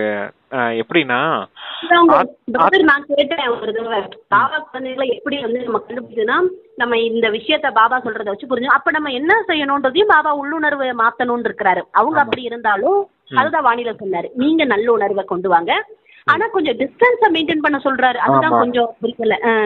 சோசியல் டிஸ்டன்ஸ் இருக்கு இல்லையா சிஸ்டர், கொரோனா டைம்ல இருந்துச்சு இல்லையா, கொரோனா டைம்ல சோசியல் டிஸ்டன்ஸ் மெயின்டைன் பண்ணுங்க, அந்த மாதிரி மெயின்டைன் பண்ணுங்கன்னு சொல்றாரு. சரி, ஓகே. அப்ப அது புரிஞ்சுக்கணும் இல்லையா, விகாரத்தின் தன்மையில் வெளிப்படும் அப்படின்னா அந்த நடத்தையில தெரியும். புத்தி அலைஞ்சிட்டு இருந்துச்சுன்னா அவங்க தப்பானவங்கன்றது எப்படி தெரியும்னா அவங்க நடத்தையிலேயோ அவங்க பேசக்கூடிய வார்த்தையிலே தெரியும். வார்த்தையிலே தெரியும் சிஸ்டர். குழப்பத்துல இருக்கும்போது, அவங்க தப்பா இருக்கும்போது, விகாரத்தின் சிந்தனையோட இருக்கும்போது அவங்க வார்த்தையிலே தெரியும் சிஸ்டர். அவங்க பேசுற விஷயங்களே தெரியும் நமக்கு. அது புரிஞ்சுக்கலாம். அப்ப தெரிஞ்சுக்கலாம் இவங்க புத்தி அலையுது, பாபா கிட்ட இணையல, ஞான சிந்தனை செய்யல இவங்க அப்படிதான் தெரிஞ்சுக்கும். அவனை புரிஞ்சுக்கிட்டோம்னாலே நம்ம ஒதுங்கிடலாம். ஆனா புரிஞ்சுக்கக்கூடிய அளவுக்கு சக்தி நமக்கு இருக்கணும் முதல்ல. அதுக்கு நாம முதல்ல நல்ல விதத்துல ஞான சிந்தனை செஞ்சு பாபா கிட்ட நல்ல விதத்துல யோகா பண்ணி இருக்கும் போது, நம்மளுடைய குணங்கள் நடத்தை திருத்தும் போது மற்றவர்களுடைய அதனுடைய பலகீனங்கள் நமக்கு தெரியும். நம்ம வெயிட்லெஸ் ஆயிடுவோம் சிஸ்டர். இப்ப ஒரு பொறி உருண்டைக்கும் அந்த இரும்பு குண்டுக்கும் வித்தியாசம் இருக்குன்னு சொன்னேன் இல்லையா ஒரு பட்டம். நாம அப்பாவோட நினைவுனால இருக்கும் போது நம்ம பொறி உருண்டை மாதிரி காத்து போல ஆயிடுவோம். அப்ப அவங்க தேக அபிமானத்துல இருக்கும்போது சுமையோட இருப்பாங்க, வெயிட் இரும்பு குண்டு போல இருப்பாங்க. அப்ப அவங்களுடைய பலகீனம் இந்த பொறி உருண்டையோட, அதாவது இரும்பு குண்டோட வெயிட் இந்த பொறி உருண்டைக்கு தெரியும் தானே. இப்ப நம்ம 2 கையிலயும் 2 இது வைக்கிறோம் சிஸ்டர், ஒரு பக்கம் தெரியும் இல்லையா. அப்ப கண்டுபிடிச்சிடலாம் அப்படிங்கறத சொல்றாரு அப்பா. நம்மளுடைய நினைவு அப்பா கிட்ட ஞானம் முக்கியம். ஆமா, ஞான சிந்தனை முக்கியம். அதுதான் இப்ப சொல்றத பிராக்டிக்கலா நம்ம அந்த இடத்துல கொண்டு வரணும். அதுக்காக அவங்க பார்த்து அதாவது என்ன சொல்றது, அது மாதிரி இருக்கிறாங்கன்னா அவங்கள நம்ம தப்பாவும் நினைக்க கூடாது. அவங்க கிட்ட நம்ம அன்பாவும் நடந்துக்கணும்ன்ற. ஆமா, அன்பா இருக்கணும், விலகி இருக்கணும். ஆனா டிஸ்டன்ஸ மெயின்டைன் பண்ணணும் இல்லைங்களா. ஆமா, அதான் விலகி இருக்கணும். ரொம்ப அவங்களோட போயிட்டு ஒட்டிக்க கூடாது. ஆமா. ஓகே ஓகே, சரிங்க பிரதர். குழந்தைகள் உங்களுக்காக இந்த முழு அழுக்கான உலகத்தையும் முடிவுக்கு கொண்டு வருகிறேன் என தந்தை கூறுகிறார். யாருடைய சகவாசத்திலும் இருக்கக்கூடாது என்பது கூட சில புத்திக்கு தெரிவதே இல்லை சொல்லிட்டாரு. அதான் ரொம்ப சகவாசத்துல போக கூடாது. போனா தேக உணர்வு வந்துரும். கரெக்ட் தாங்க, தேக உணர்வு பேச்சு வந்துரும். பாக்குறோமா, அப்படியே கொஞ்சம் டிஸ்டன்ஸ்ல தான் இருக்கணும். ரொம்ப உள்ள போக கூடாது, அங்க மாயா வந்துரும் இல்லன்னா. அதுதான் இப்ப சொல்லி புரியிருக்கிறாரு. யாருடைய சகவாசத்திலும் இருக்கக்கூடாது என்பது கூட சிலருடைய புத்திக்கு தெரிவதே இல்லை. உங்களுடைய அன்பு தூய்மையானவர்களோடு தான் இருக்க வேண்டும். இதற்கும் புத்தி வேண்டும் அல்லவா. இனிமையான தந்தை மற்றும் இனிமையான ராஜ்யத்தை தவிர வேறு எந்த நினைவுமே வரக்கூடாது. அதான் முக்கியம். தூய்மையானவர்கள்ன்றது யாரு இருக்கிறதே, தூய்மையானவர் பாபா. அவரோட நினைவுல இருக்கணும், அவருடைய சகவாசத்துல இருக்கணும். இல்ல ராஜ்யத்துல இருந்தாங்க பாத்தீங்கன்னா தேவதைங்க, அவங்களுடைய சகவாசத்துல நினைவுனால இருக்கணும். ரெண்டுமே நினைவுனால இருக்கிறது தான். புரிஞ்சுதான், ஸ்தூலமா இருக்குது கிடையாது. அவங்களோட அதுதான் உண்மையாலே சொல்றாரப்பா. தூய்மையானவர்களுடைய தான் உங்களுடைய சகவாசம் இருக்கணும், தூய்மையற்றவர்களுடைய உங்களோட சகவாசம் இருக்கக்கூடாதுங்கிறார். தூய்மையானவரோடனா பாபாவோட இருக்கணும் எப்பயுமே சகவாசம். அப்புறம் அந்த ராஜ்யம் பக்கமா போகணும். அங்க தேவதைங்க இருப்பாங்க இல்லையா, அங்கேயும் எனக்கு கணவன் மனைவி இருந்திருப்பாங்க இல்லையா, அங்கேயும் எனக்கு குழந்தைகள் இருந்திருப்பாங்க இல்லையா. அவங்க எல்லாம் எப்படி இருந்திருப்பாங்க, அவங்க எப்படி ட்ரெஸ் பண்ணி இருந்திருப்பாங்க, அவங்க எந்த மாதிரி எல்லாம் சாப்பிட்டு இருந்திருப்பாங்க. அந்த மாதிரி எல்லாம் நானும் போய் சாப்பிடதான் போறேன், அப்படிதான் வாழ போறேன். இதெல்லாம் எனக்கு கிடைக்க போகுது. இந்த மாதிரி லட்சியம் எனக்கு அப்பா கொடுத்திருக்காரு அப்படின்னா நான் இப்ப என்ன காரியம் செஞ்சுட்டு இருக்கேன், அதே போல நானும் இப்ப நடந்துகிட்டு இருக்கேனா. அவங்க தூய்மையானவர்கள், காம விகாரத்துல ஈடுபட மாட்டாங்க, கோவப்பட மாட்டாங்க, அவங்களுக்கு எந்த பற்றுதலும் இருக்காது, பேராசைக்கு வசமாகவே மாட்டாங்க, நான் தான் உயர்ந்தவன்ற அகங்காரமும் அவங்களுக்கு இருக்காது. அப்ப இதெல்லாம் இருக்காதுன்னா அதெல்லாம் இப்ப எனக்கு வந்திருக்கா, அப்பனா தான் நான் அங்க போய் அந்த மாதிரி எல்லாம் அனுபவிக்க முடியும் எல்லாத்தையும். அதுக்குதான் தந்தையை நினைவு செய்யுங்க, அந்த ராஜ்யத்தை நினைவு செய்யுங்க. அவங்கள போல நீங்க இருக்கீங்களான்னு உங்களை செக் பண்ணிக்கோங்க. அதுக்குதான் இந்த விஷயத்த மட்டும் நீங்க செஞ்சுட்டே இருங்க அப்படிங்கறத சொல்றாரு. போன கல்பத்துல நீங்க தான் கூட வாழ்ந்திருக்கீங்க அவங்கள போல, அப்ப நான் தான் அப்படி வாழ்ந்திருக்கேன், இப்ப மறுபடியும் நான் அப்படி ஆக போறேன் அப்படிங்கிற நினைவுல இருங்க. இதுதான் உங்களுக்கு அளவற்ற மகிழ்ச்சியை குஷியை கொடுக்கும். ஓகே, அதான் அவங்க எப்பவுமே அன்பா இருப்பாங்க, அன்பா பேசுவாங்க. இங்க இருக்கிறவங்களோட கொஞ்சம் பேசவே பயமா தான் இருக்கு. திடீர்னு அன்பா பேசுறாங்க, திடீர்னு அவங்க சூழ்நிலை மாறிடும். இப்ப நம்ம சொல்லும் போதே இல்ல, நம்ம சொல்லும் போதே எவ்வளவு குஷியா இருக்குது. அப்ப செஞ்சு இதே சிந்தனை செஞ்சிருந்தா அப்ப எவ்வளவு குஷி ஏற்படும். ஆமாங்க பிரதர், ஆமா. அதுக்காகதான் இங்க தொடர்பு வச்சுக்காதீங்கன்றா, இங்க எதிர்பார்க்காதீங்க, அன்பெல்லாம் கிடைக்காதுன்ட்டாரு பாப்பா. அவங்க எப்ப வேணாலும் எப்படி வேணாலும் மாயா மாத்தோம். ஏன்னா தேக அபிமானத்துல இருக்கிறாங்க. நீங்க ஆத்மா உணர்வோட இருக்கக்கூடிய அந்த உலகத்தை பாருங்கடா. அப்ப புத்தியாலேயே நம்ம இருக்கணும், அங்கேயே இருக்கணும் பிரதர். இது கொஞ்சம் பிராக்டிக்கலா செஞ்சாதான் வரும், பிராக்டிஸ் இது. சங்கமயுகத்திலயும் கலியுகத்திலயும் இருக்கும்போது கடமையை செய்யணும். பலனை எதிர்பார்க்கறது எல்லாமே சத்தியுகத்துல போய் பலனை எதிர்பார்க்கணும். அதான் இங்க சொல்லி, அதனாலதான் மனிதர்கள் சொல்லி வச்சிருக்காங்க, இங்க கடமையை மட்டும் செய்யுங்க, பலனை எதிர்பார்க்காதீங்கன்னு சொல்லி வச்சிருக்காங்க. ஆனா பலனை எதிர்பார்க்கலாம். எங்க எதிர்பார்க்கலாம் அப்படின்னா சத்தியுகத்துல எதிர்பார்க்கலாம், இல்ல அப்பா கிட்ட எதிர்பார்க்கலாம். அப்பா கிட்ட எதிர்பாருங்க, இல்லன்னா சத்தியுகத்துல எதிர்பாருங்க. அதான் தந்தையை நினைவு செய்யுங்க, இல்ல ராஜ்யத்தை நினைவு செய்யுங்க, அங்க எல்லாம் உங்களுக்கு கிடைக்கும். ஆனா இங்க எதுவும் கிடைக்காது. இங்க என்ன செய்ய சொல்லிருக்காராப்பா? குடும்பத்துல இருங்க, எல்லாரும் சேர்ந்து வாழுங்க, இங்க இருந்தாலும் உங்களுடைய கடமையை மட்டும் செய்யுங்க அப்படிங்கிறாரு. அன்பா இருங்க, விலகி இருங்க, எதிர்பார்க்காதீங்க அப்படிங்கறது தான் அப்படி சொல்றாருப்பா. அன்பா இருந்தாதான் கடமையை செய்ய முடியும், விலகி இருந்தாதான் எதிர்பார்க்க மாட்டீங்க. ஆமாங்க பிரதர். கணக்கு வழக்க முடிக்கிற வரைக்கும் இங்க இருக்க போறோம், இன்னும் கொஞ்ச நேரம் தான் முடிய போது, அங்க போறோம். அப்போ அது கொஞ்சம் என்னன்னா, அத கொண்டு கண்ணு எதிர்க்க அத நம்ம கொண்டு வர்றது கொஞ்சம் நம்ம மனசுக்குள்ளேயே இந்த மாதிரி பேச பேச அது நமக்குள்ள. அதுதான் நீங்க உங்களுக்குள்ளேயே பேசிக்கிட்டு இருக்கும் போதுதான் ஞான சிந்தனையே நடக்கும். அவங்க இப்படி பேசினாங்களே, நான் இப்படி பேசணும். அவங்க கோவப்பட்டு பேசினாங்க, நானும் கோவப்பட்டு பேசினா விக்ரமாலாம் ஆகும். நான் எப்படி இனிமையா பேசுறது? ஐயோ, கணக்கு வழக்கு முடிச்சிட்டு போலாம் போதுன்னு இருக்கு. இன்னும் கணக்கு வழக்கு ஏற வேண்டாம் பிரதர், ஏற வேண்டாம். ஏற வேண்டாங்கிறத விடுங்க, அது ஏறாம போதும். அதை தண்ணி வச்சுக்கிட்டு என்னுடைய வார்த்தை எப்படி இனிமையா மாத்துறது? வார்த்தை இனிமையா மாறிச்சுனாலே கணக்கு வழக்கு உண்டாகாது இல்லையா? ஆமா. என் வார்த்தை எப்படி நான் இனிமையா மாத்துறது? நான் என்னுடைய செயல்களை எப்படி நான் நல்ல விதத்துல அவங்க சொல்லும் போது செய்யறது? அவங்க சொல்ற விஷயத்த நம்ம செய்யல அப்படின்னா உடனே கோவப்படுவாங்க, அகங்காரத்தை காட்டுவாங்க இல்லையா? அது சொல்ற விஷயம் நல்ல விஷயம்னா நம்ம செய்யலாம், ஸ்ரீமத்துக்கு உட்பட்டுன்னா செய்யலாம். அவங்க ஸ்ரீமத்துக்கு உட்படாத விஷயங்கள்லாம் சொல்லிட்டு இருப்பாங்க, அதெல்லாம் செய்ய முடியாது இல்லையா? அப்ப எந்த இடத்துல நம்ம இந்த மாதிரி அவங்கள பேசி மேனேஜ் பண்றது, இதெல்லாம் பிராக்டிஸ் பண்ணலாம் சிஸ்டர். குணத்தை மாத்திக்கிறதுக்கான உள்ள நமக்குள்ள சுய சிந்தனை, இதுதான் சுய சிந்தனையாளர் ஆகுங்க அப்படின்னு சொல்லுவார் இல்லையா? கேட்டிருக்கீங்களா? சுய சிந்தனையாளர், இதுதான் சுயத்தை மாற்றிக்கிறதுக்கான சிந்தனை, சுயமாற்றம். ஆமாமா, அதுதான் சொல்லுவாரு. முதல்ல நீங்க சுயமாற்றம் வாங்க, அப்புறம் மத்தவங்களுக்கு சொல்லுங்கன்னுவாரு. அதுக்குதான் நமக்குள்ளே நம்ம பேசிக்கிற போதுதான் அது மாத்த முடியும். அது இப்படித்தான் மாத்திக்கிடணும், அவ்வளவுதான் விஷயம். இத கூட அமிர்த வேலையில கொஞ்சம் சிந்தனை செய்யலாம், அது கூட தப்பு கிடையாது. அப்பா தான் நினைவு செஞ்சுட்டு இருக்கணும்னு இல்ல. நேற்று ஏதோ தப்பு பண்ணிருப்போம், தப்பு பண்ண விஷயத்த கூட இன்னைக்கு வச்சு அவங்க இப்படி பேசிட்டாங்க, நான் இப்படி பேசிருந்தா அந்த பிரச்சனை முடிஞ்சு போயிருக்கும். அப்ப அடுத்த முறை இந்த மாதிரி வரும்போது நான் அப்படி இனிமையா பேசுறேன். ஆனா நமக்கு என்ன ஒரு வருத்தம்னா, நம்ம கோபமா பட்டு பேசி பேசி திடீர்னு இனிமையா பேசும்போது நம்ம இனிமையா பேசுறத பார்த்து யாராவது கிண்டல் பண்ணுவாங்களா, நக்கல் பண்ணுவாங்களா அப்படிங்கிற அந்த இது இருக்கும், கூச்சம் இருக்கும். அதெல்லாம் இருக்கக்கூடாது. எனக்கு இருந்துச்சு ஆரம்ப காலத்துல. நான் கோவப்பட்டு அகங்காரத்தை பேசிட்டு இருப்பேன் இல்லையா? திடீர்னு நான் இனிமையா பேசும்போது எனக்குள்ள ஒரு கூச்சம் இருந்துட்டே இருந்துச்சு. என்ன இனிமையா பேசுறோமே அப்படின்ற மாதிரி இருந்துச்சு எனக்கு. அப்பதான் புரிஞ்சது, நம்ம இனிமையா பேசுறது அவங்களுக்கு பிடிச்சிருக்கவே செய்யுது. நம்ம கோவத்தை காட்டுறது, அகங்காரத்தை காட்டுறது உங்களுக்கு பிடிக்கல. அவங்க கூச்சம்னு நம்ம தான் நினைக்கிறோம், ஆனா அவங்க அப்படி நினைக்கல. மற்ற மனிதர்கள் அப்படி நினைக்கிறது இல்ல. நம்ம கிட்ட எதிர்பார்க்கறதே அதுதான். இவங்க அன்பா பேசணும், இனிமையா பேசணும் அவங்க எதிர்பார்க்கறாங்க. அவங்க எதிர்பார்ப்ப நம்ம பூர்த்தி செய்யறதுதானே நம்மளுடைய வேலை. அப்ப நம்மள இப்படி இருக்கிறது முதல்ல கவனிச்சு செய்யணும். ஓகேங்க. யாருடைய சகவாசத்திலும் இருக்கக்கூடாது என்பது கூட சிலருடைய புத்திக்கு தெரியவில்லை. அதாவது உங்களுடைய அன்பு தூய்மையானவரோடு இருக்க வேண்டும், இதற்கும் புத்தி வேண்டும். இனிமையான தந்தை மற்றும் இனிமையான ராஜ்யத்தை தவிர வேறு எந்த நினைவும் வரக்கூடாது. இந்த அளவு அனைத்தையும் தியாகம் செய்வது சாதாரண விஷயம் கிடையாது அப்படின்றாரு. இந்த அளவு அனைத்தையும் தியாகம் செய்யறது சாதாரண விஷயம் அல்ல. தந்தைக்கு குழந்தைகள் மீது அளவற்ற அன்பு இருக்கு. குழந்தைகளே, தூய்மையானவர்களானால் நீங்கள் தூய்மையான உலகத்திற்கு எஜமானர் ஆவீங்க. நான் உங்களுக்காக தூய்மையான உலகத்தை உருவாக்கி கொண்டிருக்கேன். இந்த தூய்மை இல்லாத உலக முற்றிலுமா முடித்து விடுகிறேன்.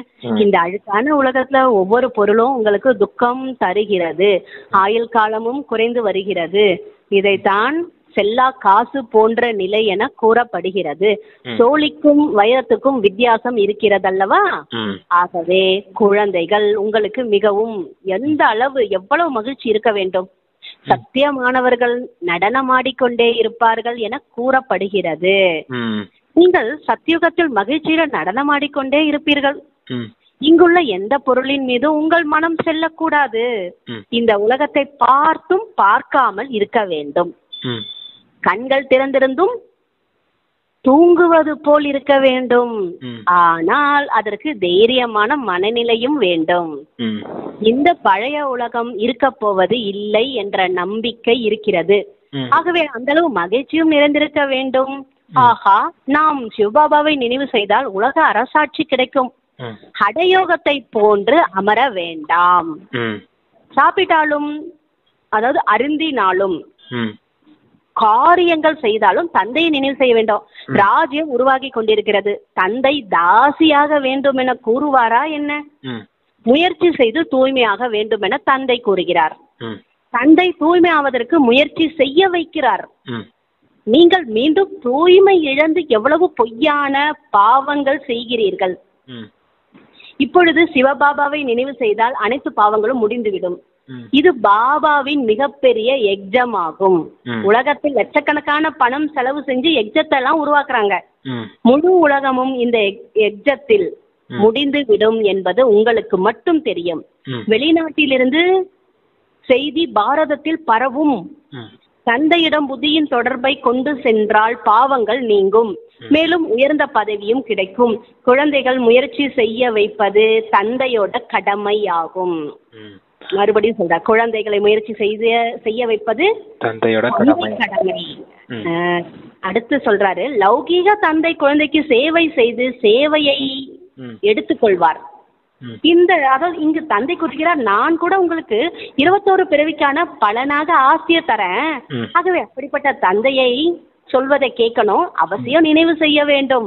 ம் இதனால் பாவங்கள் அழியும். ம் மற்றபடி தண்ணீரால் பாவங்கள் அழிய முடியாது. ம் தண்ணீர் எல்லா இடத்திலும் இருக்கிறது. ம். வெளிநாட்டிலும் கூட நதிகள் இருக்கிறது. ம். இங்கு இருக்கும் நதிகள் தூய்மையாக்கும். இங்கிருக்கும் நதிகள் தூய்மையாக்கும். வெளிநாட்டில் உள்ள நதிகள் தூய்மை இழக்கக்கூடியது. ம் இவ்வாறு கூற முடியுமா? மனிதர்களுக்கு எதுவுமே புரிவதே கிடையாது. ம். தந்தைக்கு இரக்கம்தான் இப்பொழுது வருகிறது. ம் குழந்தைகளே, கவனக்குறைவாக இருக்காதீர்கள் ம் என தந்தை புரிய வைக்கிறார். தந்தை இந்த அளவு நல்ல மலராக உங்களை ஆக்குகிறார். எனவே உழைக்கணும், முயற்சி செய்யணும். கண்டிப்பா சொல்றார் பாபா, முயற்சி செய்ய வேண்டும் அல்லவா? ம். தன் மீது இரக்கம் காட்ட வேண்டும். நல்லது ம் பாபா. ஆமா. சத்தியமானவர்கள் சதா நடனமாடிக்கொண்டே இருப்பார்கள். அதுலயும் சொல்லுவாரு, சதா குசியில் நடனமாடிக்கொண்டே இருப்பார்கள் அப்படின்னு. அப்ப சத்தியமானவர்கள் தான் மன மகிழ்ச்சியில டான்ஸ் ஆடிக்கிட்டே இருக்க முடியும். அவங்க தான் மன மகிழ்ச்சினா மனதினால நடனம் ஆடுறது, ஸ்தூல நடனம் கிடையாது, ம். ஸ்தூல டான்ஸ் கிடையாது, மனதால ஆடக்கூடிய டான்ஸ். சத்தியமா இருக்கக்கூடியவங்க எப்பயும் மகிழ்ச்சியா இருப்பாங்க, சந்தோஷமா இருப்பாங்க. பொய்யானவர்கள் எப்படி இருப்பாங்க?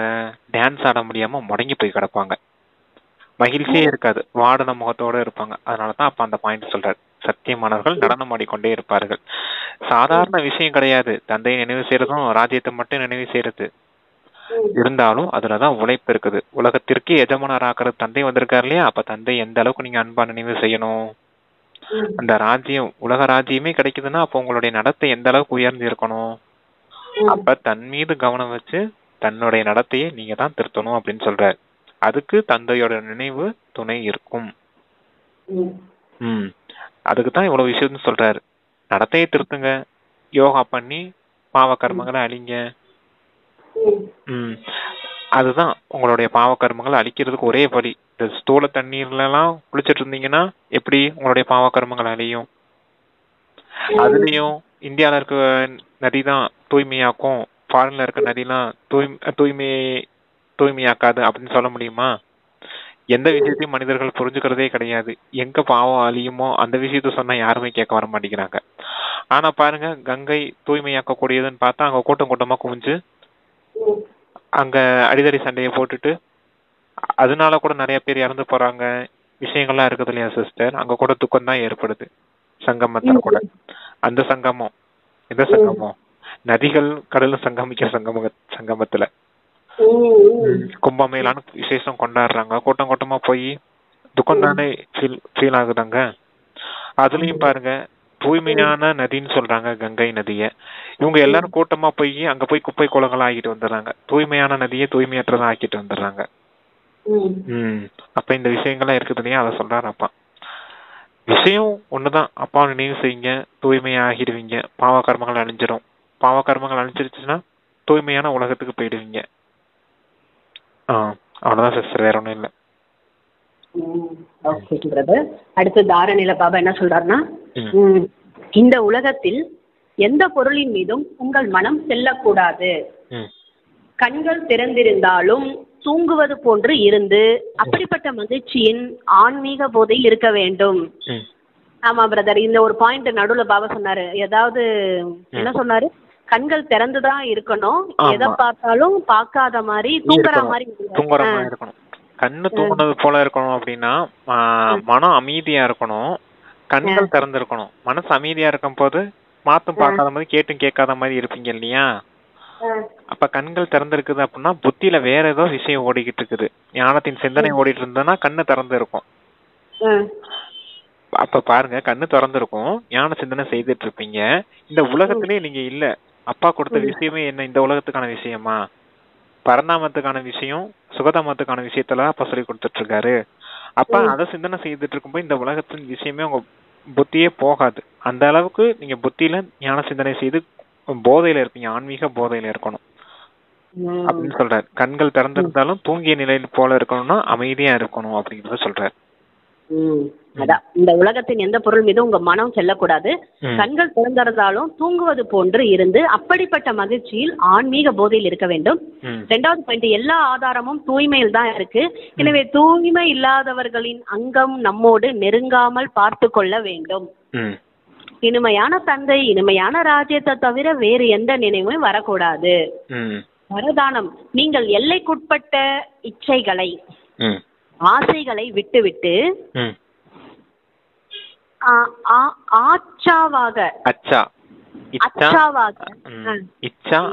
சொல்லுவார். இச்சானா ஆசை, அச்சானா நல்லது அப்படின்னு அர்த்தம். ஆசை எங்க இருக்கோ அங்க உங்களை அது நல்லவர்களா ஆகவே விடாது அப்படின்னு சொல்லுவார். ஆசை இருக்க இடத்துல நம்ம நல்லவர்களா ஆக முடியாது அப்படிங்கறத சொல்லுவார். சரி, நீங்க ஃபுல்லா வாசிங்க. எல்லைக்குட்பட்ட இச்சைகளை ஆசைகளை விட்டுவிட்டு பிராக்கெட்ல நல்லன்னு போட்டிருக்கு. இருக்கக்கூடிய ஆசை என்றால் என்னவென்று தெரியாதவர்கள் ஆகுங்க. இச்சா மாத்திரம் அவ்யத்தா அப்படின்னு கொடுத்திருக்கு பிராக்கெட்ல.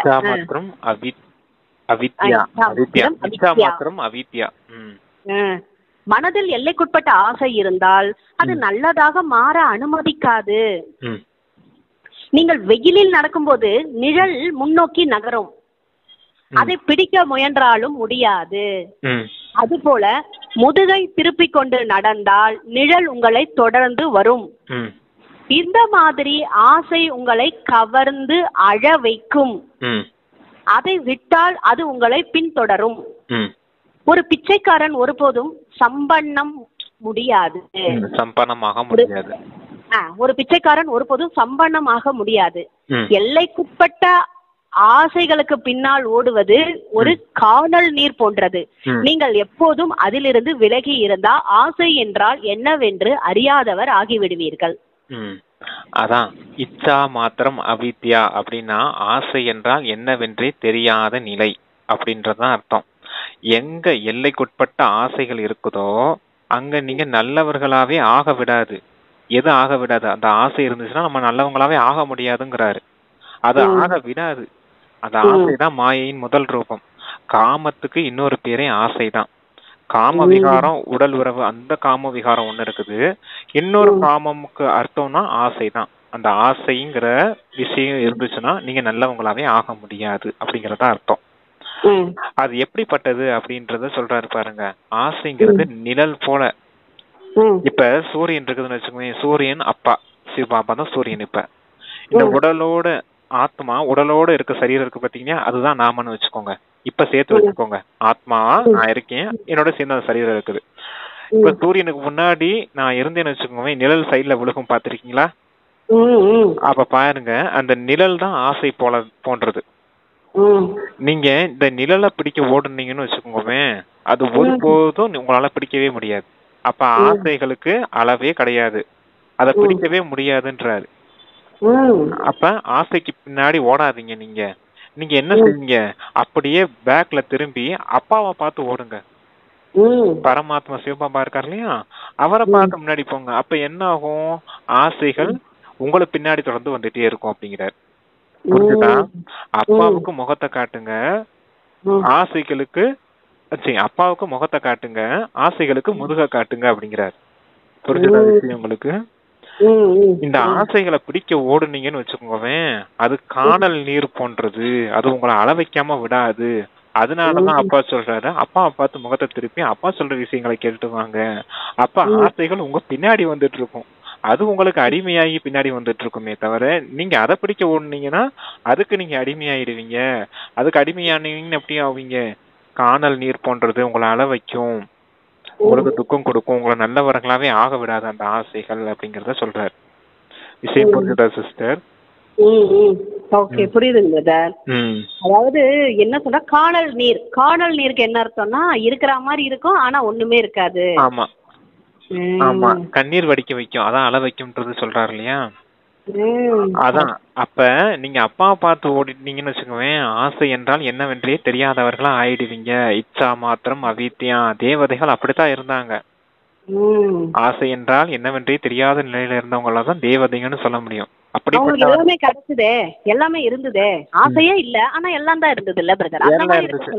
ஆமா, எல்லாமே இருந்துச்சு, அதனாலதான் அவங்க ஆசை இல்லாம இருந்தாங்கன்னு ஒரு பக்கம் சொல்லுவாங்க. ஆனா இங்க பாருங்க, அதனாலதான் தேவதைங்களோட பிராமணர்கள் உயர்ந்தவங்க ஏன் சொல்றாங்க, எல்லாம் இருக்கு அவங்களுக்கு எல்லாம் இருந்த ஆசை இல்லாம இருக்குது பெரிய விஷயம் கிடையாது. எதுவுமே இல்லைனாலும் பரவாயில்ல, ஆசைகள் எங்களுக்கு கிடையாது. எதுவுமே இல்ல எங்க கிட்ட, ஆசைகளும் கிடையாது. அதுதானே உயர்ந்த நிலை. அதான் என் கூட பரமாத்மா இருக்காரு, அவரே கிடைச்சிட்டாரு, எனக்கு உலகமே கிடைச்சது மாதிரிதான். ஆக்சுவலா இது என்ன டச் ஆகுதுன்னா, எங்க ரிலேஷன்ல பிரதர் தம்பி இருக்காங்க, புது கார் வாங்கினா, புது கார் பார்த்த உடனே இல்ல பிரதர், அதெல்லாம் வரல, ஒண்ணும் வரல, பாத்துக்கலாம்டா, தேவைப்பட்டா பாவா பாத்துக்கலாம், என்ன நடக்குதோ நடக்கட்டும், ஆனா அதுல ஆசை வரல. தேவை இருந்தா அது நாடகத்துல இருந்தா பாபா கொடுக்க போறாரு, இல்லன்னா இல்ல, ஆசை வரக்கூடாது. ஆசைகளுக்கு பின்னாடி போனாதீங்க, அதை வாங்கணும் இதை வாங்கணும், பெரிய பெரிய எல்லாமே தெரியும் இல்லையா. இப்ப கொஞ்ச நாளைக்கு தான் இருக்க போகுது, எல்லாம் அழியதான் போகுது, எல்லாரும் துக்கம் அடையவனா ஆப்போம். துக்க தாமத்துல உங்களுக்கு என்ன இந்த ஆசைகள்லாம்? மாயா வேற வந்து காமிக்குது, வந்து தம்பி பையன் வந்து அத்தை உள்ள வந்து உட்கார்ந்து பாரு, இங்க பாரு கேமரா, இங்க பாரு இது அதுன்றானா, எல்லாத்தையும் பார்த்துட்டே இருந்து அமைதியா. உண்மையிலேயே நமக்கு தேக அபிமானம் இல்லைன்னா சிஸ்டர், போய் எல்லாத்தையும் பாத்துட்டு வருவோம், இப்படி இருக்கா இப்படி இருக்கான்னு பாத்துட்டு வருவோம். ஏதாவது பொறாமையின் சங்கல்பம் இருந்துட்டு வச்சுக்கோங்க, யாரு என்ன நினைப்பாங்களோ ஏது நினைப்பாங்களோ, இவன் வாங்கிட்டானே நீ வாங்கலையே, நம்மளதான் அப்ப அது என்ன காரணம், தேக அபிமானம் இருந்துச்சுன்னா அப்படி தோணும். இல்ல அவன் கூப்பிட்டான்னு வச்சுங்க, நம்ம போய் அசால்ட்டா போய் பார்த்துட்டு வருவோம், இப்படிலாம் இருக்காடா, சூப்பர் சூப்பரா சூப்பரா வாங்கியிருக்காங்கடா அப்படின்னு சொல்லிட்டு வந்துருவோம், அவ்வளவுதான். அன்பா இருக்கணும், கடமையெல்லாம் செய்யணும், ஆனா விலகி வந்துடணும். அதுக்குன்னு ஒட்டிக்கிட்டு பேசாம பொறாமையில வாங்கிட்டு போறான் எனக்கு உங்க எல்லாம் கிடைக்கும் அப்படி அகங்காரத்தெல்லாம் காட்டிலாம் நிக்க கூடாது. போகணும், ஜாலியா இருக்கணும், அனுபவிச்சோம் அப்படியே விலகி வந்துடணும், அவ்வளவுதான். அது நம்மது கிடையாது, இது துக்க தம்பத்தினுடையது. எப்படி அழியதான் போது நமக்கு தெரியும் இல்லையா, அந்த குச்சியில வந்துடணும் வெளியே. சரியா? அவங்க விதவிதமா வந்து காமிக்குது பிரதர், அதுதான் நமக்கு டெஸ்ட் பேப்பர். மனசுல நீ என்ன ஞானம் கொடுத்திருக்க, ஞானம் பாபா கொடுத்திருக்கிறத அப்ளை பண்ணணும். அப்ளை பண்ணிட்டு எப்படி விலகி வர, அதுல பார்த்து நீ பொறாமப்பட்டு துக்கப்படுறியா, இல்ல அது பொறாம பார்த்து துக்கப்படுறியா, இல்ல அது அழிய போகுதுன்னு நினைச்சுக்கிட்டு அப்பா சொன்ன ஞானத்தை அப்ளை பண்ணி குசி குசியா இருக்கியா, மகிழ்ச்சியா இருக்கியா? அதனாலதான் நேத்து கூட வரதானத்துல சொன்னாரு, மகிழ்ச்சி தான் உங்களுடைய உண்மையான டானிக் அப்படின்னு. அந்த டானிக் இல்லைன்னா என்ன ஆகும், மகிழ்ச்சி இல்லாம போயிடுச்சுன்னா நல்ல மாயாவுக்கு வசமா இருக்கீங்கன்னு அர்த்தம் நேத்து சொன்னேன் இல்லையா. அப்ப உங்களுக்கு அந்த நேரம் மகிழ்ச்சி இல்லாம போயிருச்சு, ஏதோ பொறாம இருந்துச்சுன்னா மாயாவுக்கு நல்ல வசமா இருக்கீங்கன்னு வந்துரும், அவ்வளவுதான். அதுதான் நல்ல டானிக் இல்ல பிரதர், ஆத்மாவுக்கு மகிழ்ச்சி, குஷி. ஆமா, அது எதனால ஏற்படுது அந்த குஷி? இப்பதான் சொன்னாரு பாத்தீங்க இல்லையா, ஞானத்தின் அலை உங்க புத்தில அலமோதிக்கிட்டே இருக்கணும், அப்பதான் அளவற்ற குஷி இருக்கு. இப்போ அலமோதிச்சா இல்லையா, அது அழியக்கூடியது அப்படிங்கிற இந்த ஞானம் பாயிண்ட்ஸ் எல்லாம் நான் சொன்னேன் இல்லையா, அப்பதானே திருப்பி வந்துச்சு நமக்கு. இல்லாட்டினா பொறாம சங்கல்பம் வந்துச்சுன்னா என்ன ஆகும்? துக்கம்ல ஃபீல் ஆகும். அதான் எங்க எதை அப்ளை பண்ணணுமோ அதுக்கான ஞானத்தெல்லாம் அப்பா கொடுத்துருக்காரு. நாம அது எங்கெங்க அப்ளை பண்ணணுன்ற அந்த தாரணை மார்க்ஸ்ல நம்ம மார்க் வாங்கணும் இல்லையா? அது இதுதான் வாழ்க்கையில நடைமுறையில அப்ளை பண்றதுதான் தாரணைங்கிறது. இதுல நம்ம மார்க் வாங்கணும். யார் மூலியமா வரும் பிரதர்? யாராவது இப்ப நம்ம கிட்ட வந்து பேசுறாங்க. இப்போ ஒரு எடுத்துக்கோங்களேன் எக்ஸாம்பிள், ஒரு ரிலேஷன்ல தம்பி பையன் அக்கா பொண்ணு ஏதோ யாரோ ஒருத்தவங்க கூட வந்து நம்ம கிட்ட பேசுவாங்க, இந்த கார் நல்லா இருக்கு வாங்கியிருக்கேன் பாருங்க அப்படி சொல்லும் போது மாயா பேசுது. மாயா வந்து இந்த மாதிரி ஆசையை தூண்ட அவங்க மூலியமா வருது டிராமாவில. அப்ப மனசுக்குள்ள அந்த எண்ணம் நமக்குள்ள புகுத்துது. அப்ப நம்ம மனசுக்குள்ள என்ன ஞானம் இருக்கு? இதெல்லாம் அழிய போகுது. சரி அவங்களுக்கு கொடுத்திருக்காங்க, அவங்க யூஸ் பண்றாங்க, நல்லா இருக்கு, சரி சூப்பரா இருக்குதுங்க, கார் வாங்கிருக்கீங்களா, சூப்பர் சூப்பருங்க, கடவுளுடைய ஆசீர்வாதத்துல உங்களுக்கு கிடைச்சிருக்கு, என்ஜாய் பண்ணுங்க அப்படின்னு சொல்லிட்டு நம்ம வந்துடணும். அவ்வளவுதான். அவங்களுக்கும் குஷியா இருப்படும் இல்லையா? அவங்கள அதுக்குன்னு இதெல்லாம் அழிய போதுங்க, இதெல்லாம் வாங்கி என்னங்க செய்ய போறீங்க அப்படின்னு சொல்லக்கூடாது. அப்படின்னு சொல்லக்கூடாது. அவங்கள திருப்திப்படுத்துங்க. ஆனா நீங்க அப்படிதான் சொன்னேன். நல்லா நல்லா அது ரேஸ் காரா, சூப்பரா இருக்குடா இந்த காரு அப்படின்னு. சூப்பரா இருக்கு அப்பா, யாருக்கிட்ட இந்த மாதிரி இருக்கடா, நீ வச்சிருக்கடா ரேஸ் காரம் பிரதர், அது ஃபிளைட் மாதிரி நல்லா இருக்குடா, சூப்பரா இருக்குடா சொன்னா ஒரு சந்தோஷம் தாங்கல. அதுதான் அப்படித்தான் சொல்லிட்டு நமக்கு நம்ம மனசுக்குள்ளதான் அந்த ஞான விஷயங்கள் இருக்கணும். அந்த நேரத்துல அப்ளை பண்ணிட்டு அப்புறம் இது அழிய போகுது அப்படி இப்படி நம்ம சொன்னோம்னு வச்சுக்கோங்க, என்ன அர்த்தம் நினைப்பாங்க தெரியுமா? இவ ஏதோ பொறாம காரணத்தினால அப்படி பேசிக்கிட்டு இருக்கா அப்படின்னு நினைப்பாங்க. அதான் எதை எங்க பேசணும், எதை எங்க பேசக்கூடாதுன்னு தெரிஞ்சுக்கிட்டு அதுக்குத்தான் அந்த சுயமாற்றம். இவங்க இப்படி பேசுறாங்களா, நான் எப்படி பேசணும், இவங்க இப்படி கோவப்பட்டு பேசணும், நான் இனிமையா பேசணும், இவங்க பொறாமைய சொல்றாங்களா, நான் எப்படி அதுல இருந்து விலகி வருது அப்படிங்கறதுதான் சுயமாற்றம். நம்ம கூட பேசிக்கிற விஷயம். ஓகேங்க பிரதர். ஓகே. ஸ்லோகன்ல என்ன சொல்றேன்னா, தனது உன்னதமான செயல்களாலும் உயர்ந்த நடத்தையாலும் ஆசீர்வாதங்களை சேகரித்தால் மலை போன்ற பொருள் கூட பஞ்சு போன்ற அனுபவம் ஆகும்.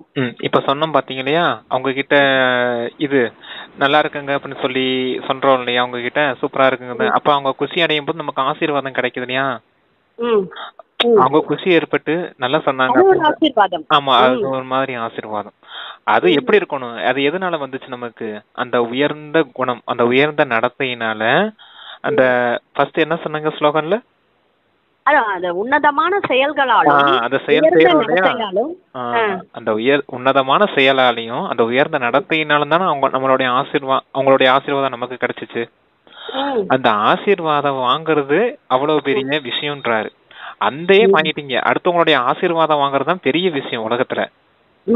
அந்த ஆசீர்வாதத்தையும் வாங்கிட்டீங்க, அப்புறம் எவ்வளவு பெரிய பிரச்சனையா இருக்கட்டும் உங்களுக்கு என்ன, அதுவுமே ஈஸியா பஞ்சு போல கடந்து போயிடுவீங்க. உங்களுடைய குணமும் நடத்தையும் திருந்ததுக்கு தான் அப்பா ஞானமே கொடுக்கறாரு. உங்களுடைய செயல்பாடுகள் திருந்தணும், நடைமுறையில கொண்டுட்டு வரணும், அதுக்காகத்தான் இவ்வளவு ஞானம் இவ்வளவு கொடுக்கறாரு. அதவே செஞ்சிட்டீங்க, உங்களுடைய குணமே மாறிடுச்சு அப்படின்னா இனி வாழ்க்கையில வேற என்ன இருக்குது? எவ்வளவு பெரிய பிரச்சனைனாலும் வரட்டும், அதுவும் அப்பா கொடுத்த குணங்களால சமாளிச்சுட்டு போயிட்டே இருப்போம் இல்லையா? மலை போன்ற பொருள் கூட பஞ்சு போன்ற அனுபவம். மலை போன்ற ஏதாவது பிரச்சனை இருந்தா கூட பஞ்சு போலதான் நமக்கு அனுபவம் ஆகும். பொருட்கள் சொல்றாரு அப்பா. பொருட்கள் கூட காரு 2 கோடி கூட வாங்கிட்டு போறாங்க, அதுதான் அழிய போது நமக்கு தெரியும். நமக்கு என்ன வந்துச்சு, அதான் அழிய போது நமக்கு தான் தெரியும்ல. அதான் புரிஞ்சுக்கிட்டோம்னா நம்ம அவங்கள்ட்ட சொல்லிட்டோம், ஆனா நம்ம மனசுல இப்படி நினைச்சிட்டு நம்ம மாட்டு வந்துட்டோம் இல்லையா? அதுதான் எவ்வளவு பெரிய பொருள்னாலும் இருந்துட்டு போட்டோம், அது கூட உங்களுக்கு லேசா தெரியும். இதெல்லாம் என்ன விஷயம், எனக்கு கிடைக்க போது பெரிய புஷ்பக விமானம். அவங்களுக்கு அது ஒரு பெரிய சந்தோஷம் பிரதர். ஆஹா வீடு வாங்கிட்டோம், கார் வாங்கிட்டோம், ஆஹா நினைப்பேன் நானு. ஓகே, அது உங்களுக்கு சந்தோஷம் வேணும்ல பிரதர், அது சந்தோஷம். எல்லாருக்கும் சந்தோஷம் வேணும் தானே, கிடைக்கும் வேணும் தானே உலகத்துல. அதுக்கு தானே இருக்கு எல்லாம் இந்த மாதிரி கஷ்டப்பட்டு சம்பாதிக்கிறாங்க. அங்க எந்த கஷ்டமும் இல்லாமல நம்ம இருக்க போறோம். அளவில்லாத மகிழ்ச்சி. நம்ம அவங்கள கணக்கா பணம் சம்பாதிக்கிற, கை கால உடைச்சு வேலை பார்த்து புத்திய கசக்கி பிழிஞ்சுக்கிட்டு தூக்கம் இல்லாம சாப்பாடு சரியா சாப்பிடாம அப்படியா கடந்து நம்ம சம்பாரிச்சுக்கிட்டு இருக்கோம். ஆமா, குசி குசியா உட்காந்து நினைவு யாத்திரை இருந்து பாவ கர்மங்களை அடிக்கிறோம், நம்மளுடைய குணங்கள் நடத்தையை திருத்திக்கிறோம். அதனாலதானே நமக்கு அவ்வளவு பெரிய ஆஸ்தி 21 பிறவிக்கு கிடைக்குது. ஆமா, அவங்க படுற கஷ்டத்துக்கு நம்ம படுற கஷ்டத்துக்கு எவ்வளவு வித்தியாசம் இருக்குது. இது கஷ்டமே கிடையாது முதல்ல, இது சந்தோஷம் இல்லையா நமக்கு? அப்பா கூட வாழ்றோம், அப்பாவுக்கு ரொம்ப பிரியமான குழந்தையா நடந்துக்கிறோம், அப்ப சொன்னது மாதிரி கட்டளை கீழ்ப்படைஞ்சவரா மாதிரி பகவானுக்கே பிரியமான குழந்தையா மாதிரி அவரோட இதய சிம்மாசனத்திலயும் உட்காடுறோம். அவர் உருவாக்கி கொடுத்த அந்த உலக ராஜ்யத்தின் ஆஸ்தியில போய் உட்காடுறோம். அவர் உருவாக்கி கொடுத்த அந்த ராஜ்யத்தின் சிம்மாசனத்துல போய் அமர்றோம். ராஜாவா இருக்க போறோம். தேவதைகளா வாழ போறோம். முழு கல்பமும் பாருங்க, அரை கல்பம் தேவதையா வாழ்ந்திருக்கோம். அரை கல்பம் நமக்கு பூஜை செய்யக்கூடிய பக்தர்களா அவங்க இருக்காங்க. இறுதி நேரத்துல கூட தந்தை வந்து நம்மள அவர் மடியில கூட்டு வந்து உட்கார வச்சுக்கிறாரு. நம்ம முழு உலகத்துக்கு முன்னாடி காட்சி அளிக்கும் மூர்த்தியா பரிஸ்தாவா மாதிரி எல்லாருக்கும் முக்திக்கு போறதுக்கான ஒரு வாய்ப்பை ஏற்படுத்தி கொடுக்கறோம். எவ்வளவு பிராப்தி இந்த டிராமால நமக்கு உருவாக்கி கொடுத்திருக்கு. இதுக்குதான் ஃபர்ஸ்டே சொல்லிட்டாரு, இந்த ஞானத்தை என்ன சொன்னாரு, அலை போல வந்துகிட்டே இருக்கணும். இவ்வளவுதான் இப்ப மொத்தமா நீங்க சொல்லிட்டீங்க. இத வந்து நம்ம மறுபடியும் கொண்டு வந்தாதான் குஷி இருக்கும், சந்தோஷம், மகிழ்ச்சி, அளவற்ற மகிழ்ச்சி இருக்கணும்னா இத நல்லா உணரணும் பிரதர். உணரலன்னா போர் அடிக்கும். உணரலைன்னா சொல்லவும் முடியாது சிஸ்டர், எக்ஸ்பிளைன் பண்ணவும் முடியாது, அது அனுபவத்தை சொல்லவும் முடியாது, அடுத்தவங்களுக்கு எங்கெங்க எதை அப்ளை பண்ணணும்னு சொல்லி தரவும் முடியாது இல்லையா? ஆமா, அதெல்லாம் நல்ல விதத்துல சொல்லி கொடுத்து அவங்களுக்கு நல்ல விதத்துல புரிய வச்சு அவங்கள நமக்கு சமமா மாத்தணும். அவங்களுக்கு லட்சியத்தை நமக்கு சமமா மாறுறதுன்னு கொடுக்க கூடாது. அவங்கள பாபாவுக்கு சமமா நீங்க மாறணும் அப்படிங்கிற லட்சியத்தை அவங்களுக்கு கொடுக்கணும். அவங்க நம்மளே பாத்துட்டு இருப்பாங்க அப்படி இருக்க கூடாது இல்லையா? அவங்களுக்கு லட்சியம் பாபாவுக்கு சமமா மாறணும் நீங்க அப்படின்றத அவங்களுக்கு நல்ல விதத்துல சொல்லி புரிய வைக்கணும். Super warning brother. Thank you Shiv Baba, இவ்வளவு புரிய வச்சதுக்கு சிவபாபாக்கு நன்றி.